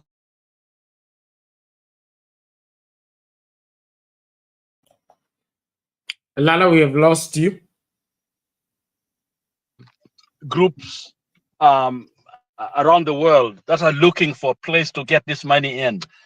We know that South America is a source of this kind of dirty money, drug money, Southeast Asia and all these places, and they're looking for ways to get money into the economy. And they're using those so-called leaders, and those leaders use that money to buy power, things they're doing in our country. So these are some of the things that are really happening in Kenya. So I just wanted to share that aspect and let you know that a lot of our leaders have been compromised. Thank you. Thank you, Lala. We appreciate that. Mama, please come in, give your submission and your closing remarks tunapoanza kutamatisha. Okay, Penat, I think, wow, it's a challenging moment about the church. Reverend amesema kama huku kwa sababu kuna town hall meetings. I've never heard kama kuna kwa watu wanaita town hall meeting, munaenda pale, muna mix all munaingia hiyo mkutano, na si wakati kama ya Sunday ama Saturdays, ni vile amesema Wednesdays, na kuna vile pastors wana arrange. But tunaona Kenya, Sunday ni wakati ya Mungu ama Saturday ni wakati ya Mungu. You are supposed kutoka from your house, unaenda church, unaenda omba Mungu for the rest of the week, and then you go home at peace. But now unakuta makanisa yetu watu wanakuja pikania hapo, wale wako kwa viti, wale wanataka kuwa aspirants, wote wanakuja kanisa, and then the amount wanatoa wanashindania. Na tulikuwa tunaambia Biblia ilikuwa inatufunza ya kwamba chenye mkono ya kulia inatoa na mkono ya left isichue. So I think we are wrong there. Na hapo ndiye mahali mambo iliharibika. Kama kanisa ingekuwa na msimamo, hata politician awangekuwa kutudanganya. So the liars ilianzia kanisa, kwa sababu unakubali watu wakuja wapigania hapo, mwingine anatoa hii, mwingine anatoa hii. So imagine, that is where we lost direction. Lakini mahali kama hapa na Reverend Lala, unajua hapa Amerikani huwezi support candidate, you support the party. Na ule candidate anaweza patikana amechukua pesa kutoka kwa watu, anakuwa disqualified na kufungwa. Unakumbuka meya wetu wa Baltimore alienda akatumia pesa kununua vitabu, alitolewa. So the difference of US ni ya kwamba hata ukiwa candidate, watu wana fund the party, si mtu individual. Na yao mchango ni shilingi 5, shilingi 20, they don't. Na kama kuna pesa mingi inatolewa, it goes to the party. Na hawa watu pena, they don't fund primaries. Wanaanza kama umekuwa declared candidate ya party, is when the party will use the money on you. Hata wakati wana run president wakiwa wangapi, wanawachwa. So sisi wa Kenya tumeenda opposite, na tunataka kulaumu one side. Kila kitu ikiharibika tunalaumu wanasiasa. How about us, wale tunachangia mambo iharibike? Watu wa Mungu, watu makosa ilikuwa ikifanyika, watu wakipigana, tulikuwa tunakimbilia church na walikuwa naamua. But haya yote because you are reverend and you are reverend, I have 2 reverends here. Ilienda wapi hiyo? Hata wakati samani inchi ikienda kuanguka, watu ya Mungu walikuwa naita rais, wanakalisha chini, na watu walikuwa na heshima. Lakini kwa sababu watu wamependa pesa na hii laundering money mnasema, hata makanisa wamefanya hiyo. So I think it is difficult time for us na tuombe tu Mungu, maybe this generation ikitoka, maybe now tukirudi for the young people, na wasikuje na pesa kama vile wanasema wakiwa na their candidates, they don't need money, watawapigia kura. I think that could be better penalty, but otherwise all of us we are sin. Tumeingia kwa meli sisi wote, imepati tu kumeswa na maji. We are nobody is only now. Hata kanisa wesi kimbilia kotini. You cannot go to the government, you cannot go to politicians. So mwananchi ula ako chini ang'ang'ane tu kwa famu yake, ause chakula yake, akule, siku iendelee, because end of the day pena tukiwa rais, si ati wa Kenya wanakula na wewe, even your family. Ukiwa member of parliament, it is you and your family and your concubines and wherever you are doing. The rest of the people wanaendelea kukula yale walikuwa nakula. So I think Kenyans, ile kitu inafanya, itapiti tumewachana na hii watu wanasiasa, turudi kwa mashamba yetu, tufanye mambo yetu. Kama uko na biashara, chunga kasi yako. Hiyo tu ndiyo naweza sema tena penalty. Kutoka nje kufanya maandamano tunawasaidia.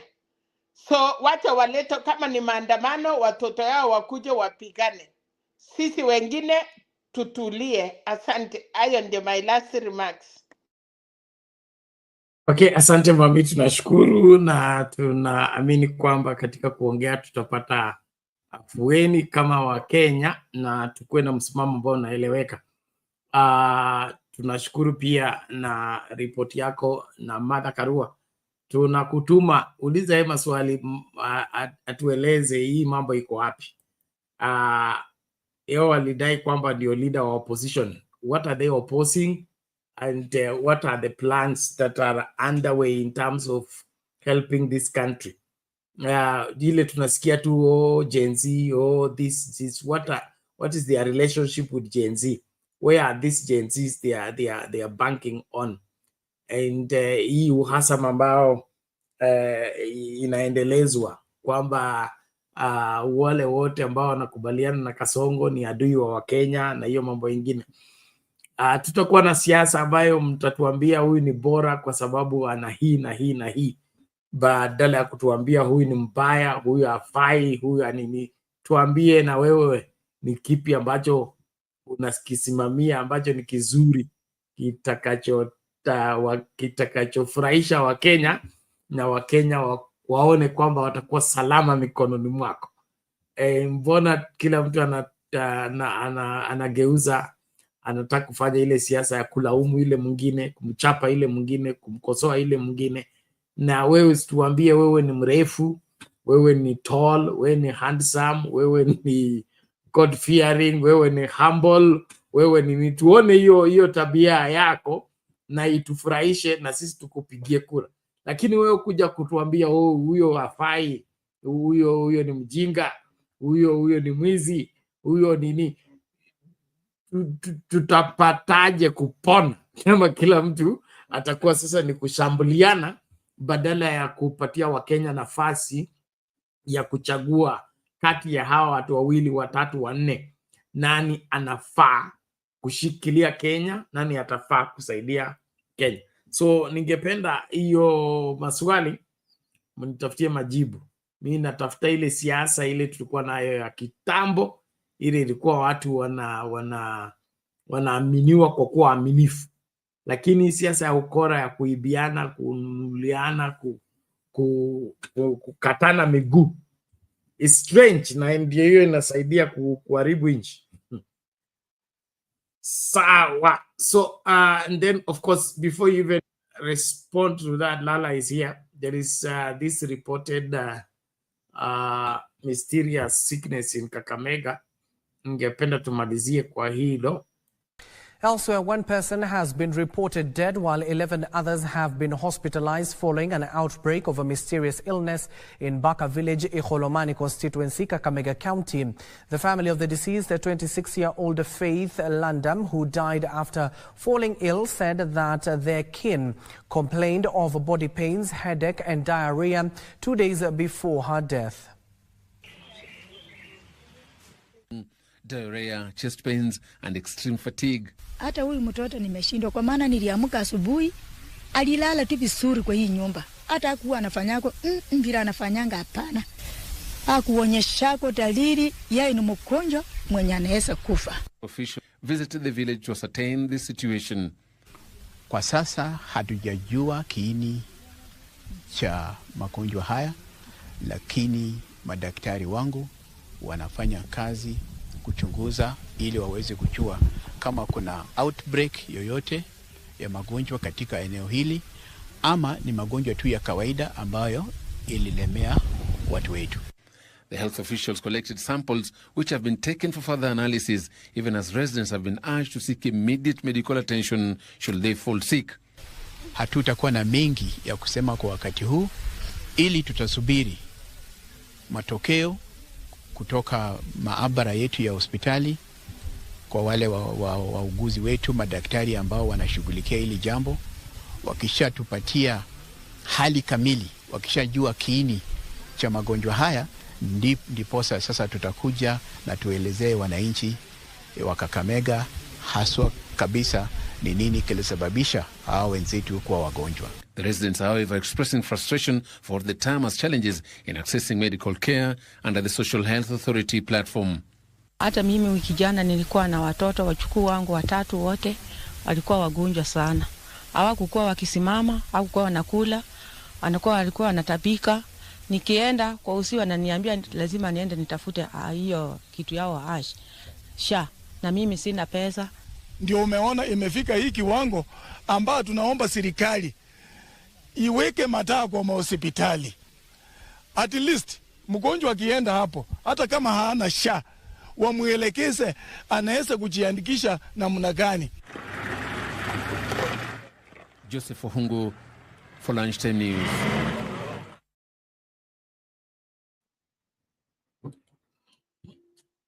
Okay, thank you. Lala, your minute starts now.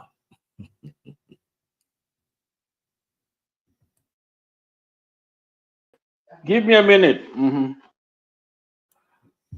That minute will find us gone. I had a very long day today, so I need to rest this head. Mama, hii maneno ya SHA, wewe unaenda hospitali, wewe ni mgonjwa, unaambiwa kama una SHA hauwezi kuona daktari. Ni kipi kiko ndani ya SHA hii? Ndio nini? Kama una SHA na uwezi enda hospitali, na wanaendanga na wanafika wanaambiwa SHA ifanywe. Nilitaka kujibu swali moja umeuliza kati ya Martha Karua. Chama yetu vile imebadilishwa ikiwa PPL, batu wanasimama yeye batu, chama yetu haiwezi kuwa na corruption. Ile kitu wanasema wanajaribu kuangalia kama party ni mambo ya youth, kwa sababu wameomba wale vijana wanasimama viti, wanataka kujua chama itawasaidia namna gani. But Martha Karua ile msimama alikuwa naye 2002 92 up to date, ile ya kina Raila, ile ya opposition ya kufanya campaign bila pesa. Niliona campaign yake hapa US bila anasema ile kitu itasaidia wa Kenya this time round. Wacha all candidates watoke, but tukitaka kusave our country lazima dakika ya mwisho tuweke one candidate kama ile ya 202, na kama haitafanyika hivyo kila mtu atajipenda, then watakuwa wamepatia Kasongo the chance.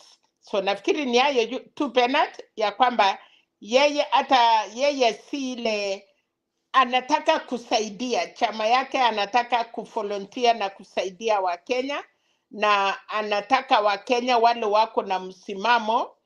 She's not rushing for these politicians wanataka kuongwa. So I think our party is like the same na Kenya, the way it was, genuine party with genuine leadership. So tumeova Kenyans ya kwamba kama wako ready kukuwa na kiongozi bora mwenye atasikia mambo yao na mwenye atasimamia katiba is other than Wangare Martha Karua. Thank you. Okay, asante sana mami kwa hilo jibu, na tutaendelea kuangazia kwa sababu ni muhimu kila Mkenya awe na maswali yake na hayo maswali yapate jibu. Lala, you are saying something? Oh, yes, Bernard.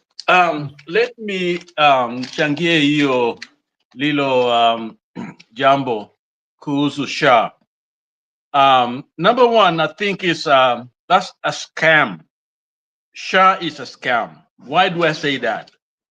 You see, we had a NIHF, what do you call it, HSF, whatever you call it, the one which was there before. It had its strength, but it also had its weakness. When you come up with something new, it has to be based on the study of that one that you think need to be replaced. In other words, this was the same government.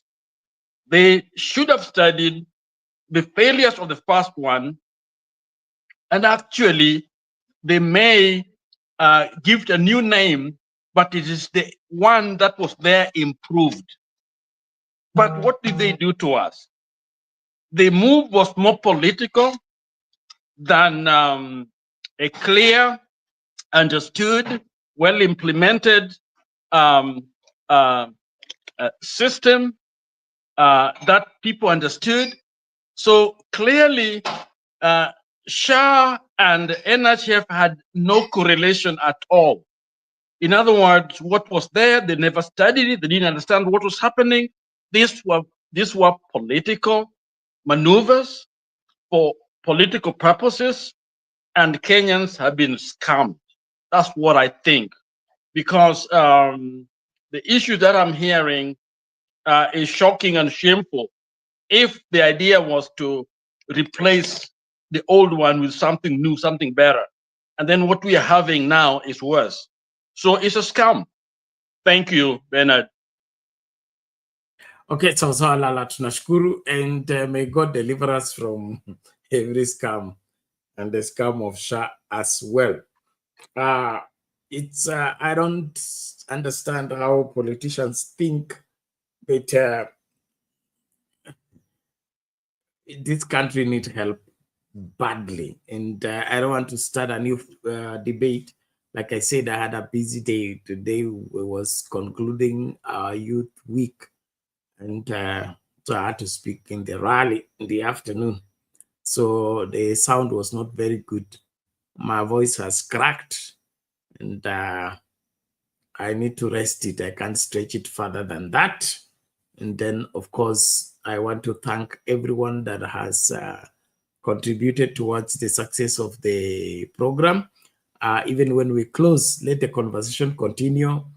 Piga kura yako, like video, saidia mtu subscribe, saidia mtu afuate kipindi, na bado tunapokea mchango wa msaada wako wa kuchangia kusupport channel na kusupport kijana yetu Frank ili aendelee na masomo na aendelee na maisha, kujiandaa kwa sababu sasa hivi tunamlipia bills, lakini in the next 3-4 months he should be able to do that by himself. And so for that to happen, we should be able to shield him and propel him to get to that place of self-reliance. So kama hujatuma mchango wako, fanya hivyo, na tunashukuru kwa wote ambao mmefanya hivyo na kusupport kwa njia moja au nyingine.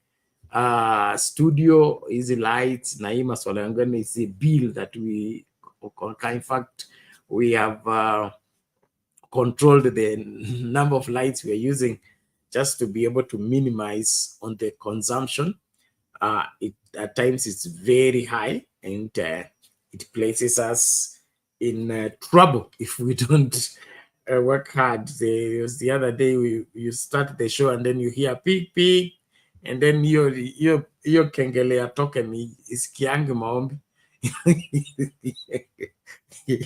In a disturb continuously, so it must be fed.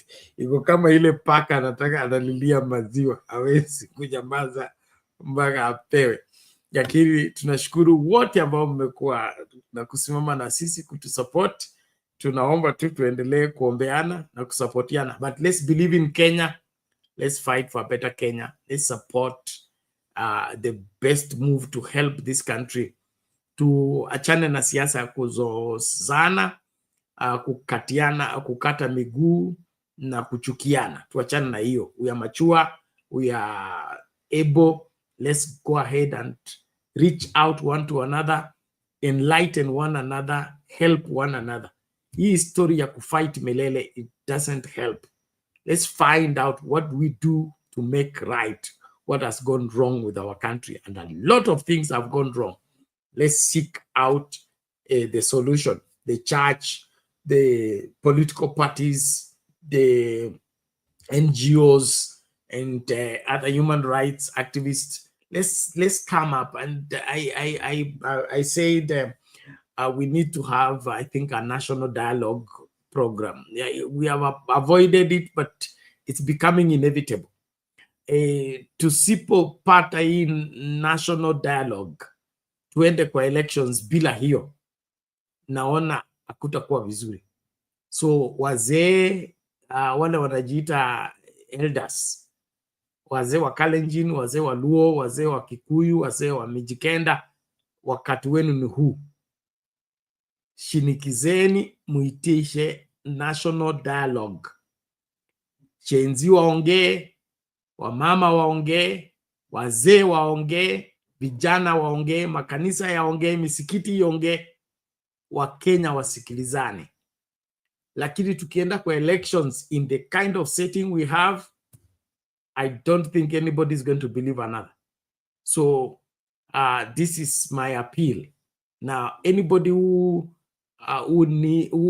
has whatever the interest of this country at heart, we should push this agenda. We need a national dialogue. Hatuwezi kuendelea hivi.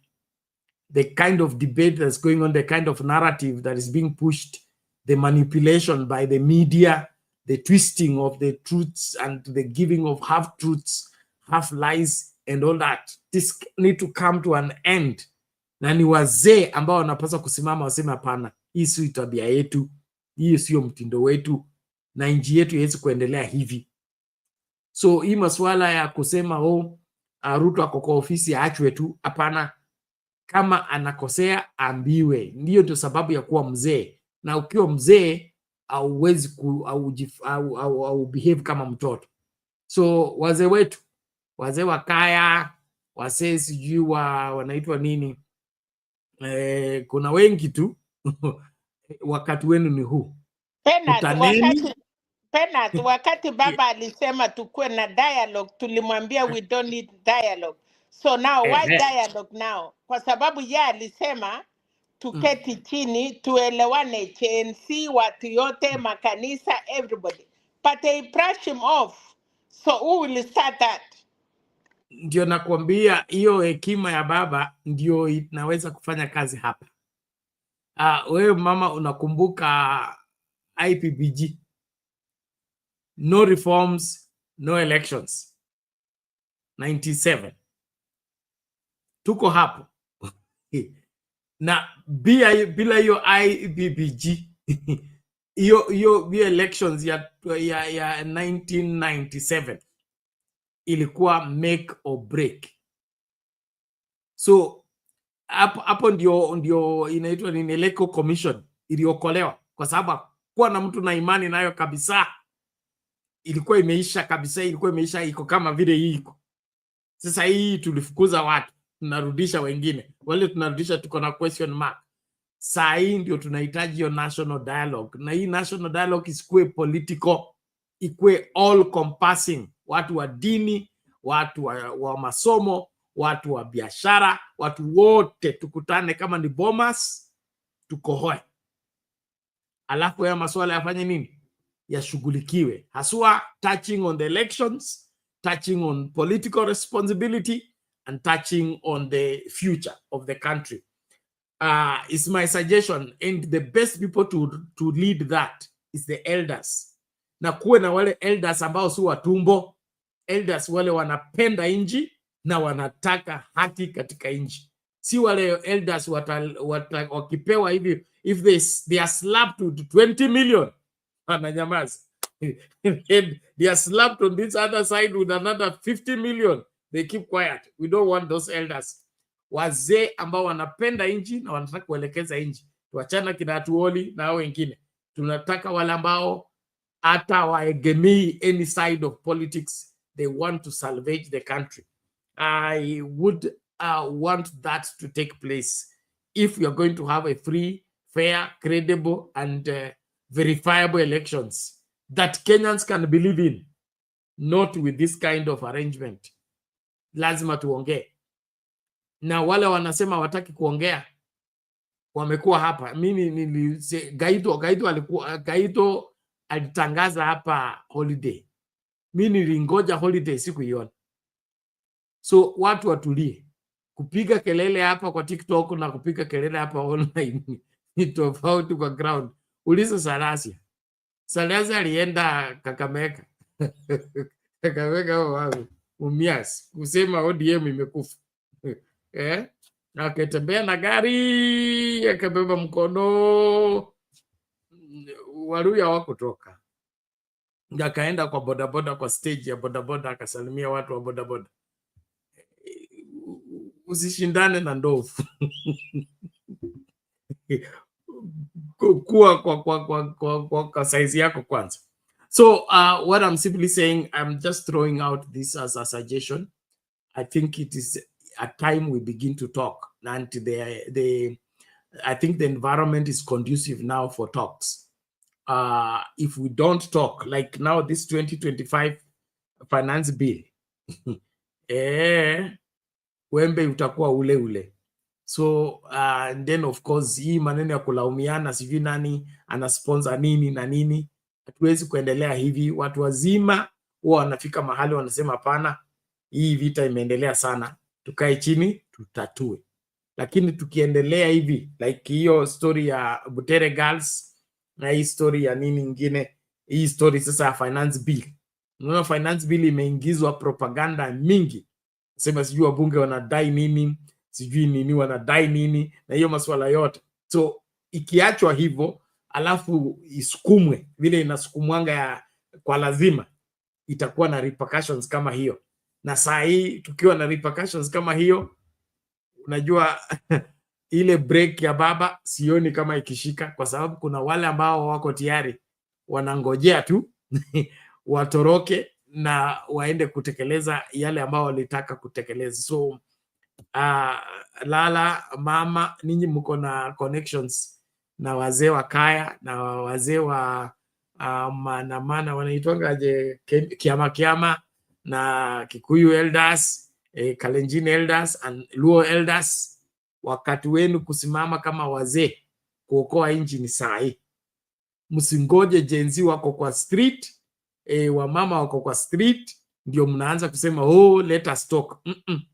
Saa hii ndio time ya kucall talks. Don't wait when everybody's up in arms, amechukua mkuki yake na mshale ndio mnamwambia tuongee. Ikishafika hapo it is too late. So tuanze mapema. Asante. Lakini so unless kuna la ziada, mimi nafungasha. Thank you, ladies and gentlemen. Let's meet again in the next show. God bless you. Keep it a sound, candid talk. We salute and appreciate each one of you. Thank you so much. Are you looking for video live streaming services? You want your church services to be on air? You do not know where to market your goods and services? At Sound Candid Talk, we deliver the best live stream services for your events, product and service launches, conferences, weddings, and marriages. Reach on us today.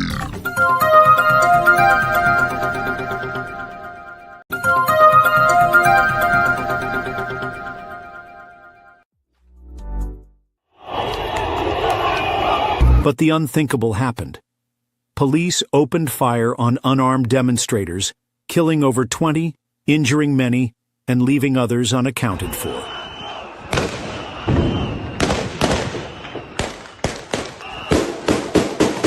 Frank was among the victims, hit by 6 bullets, yet by God's grace, he survived.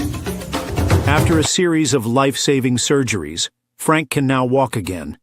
But the bullets left a lasting impact. He can no longer perform heavy-duty jobs to support his grandmother.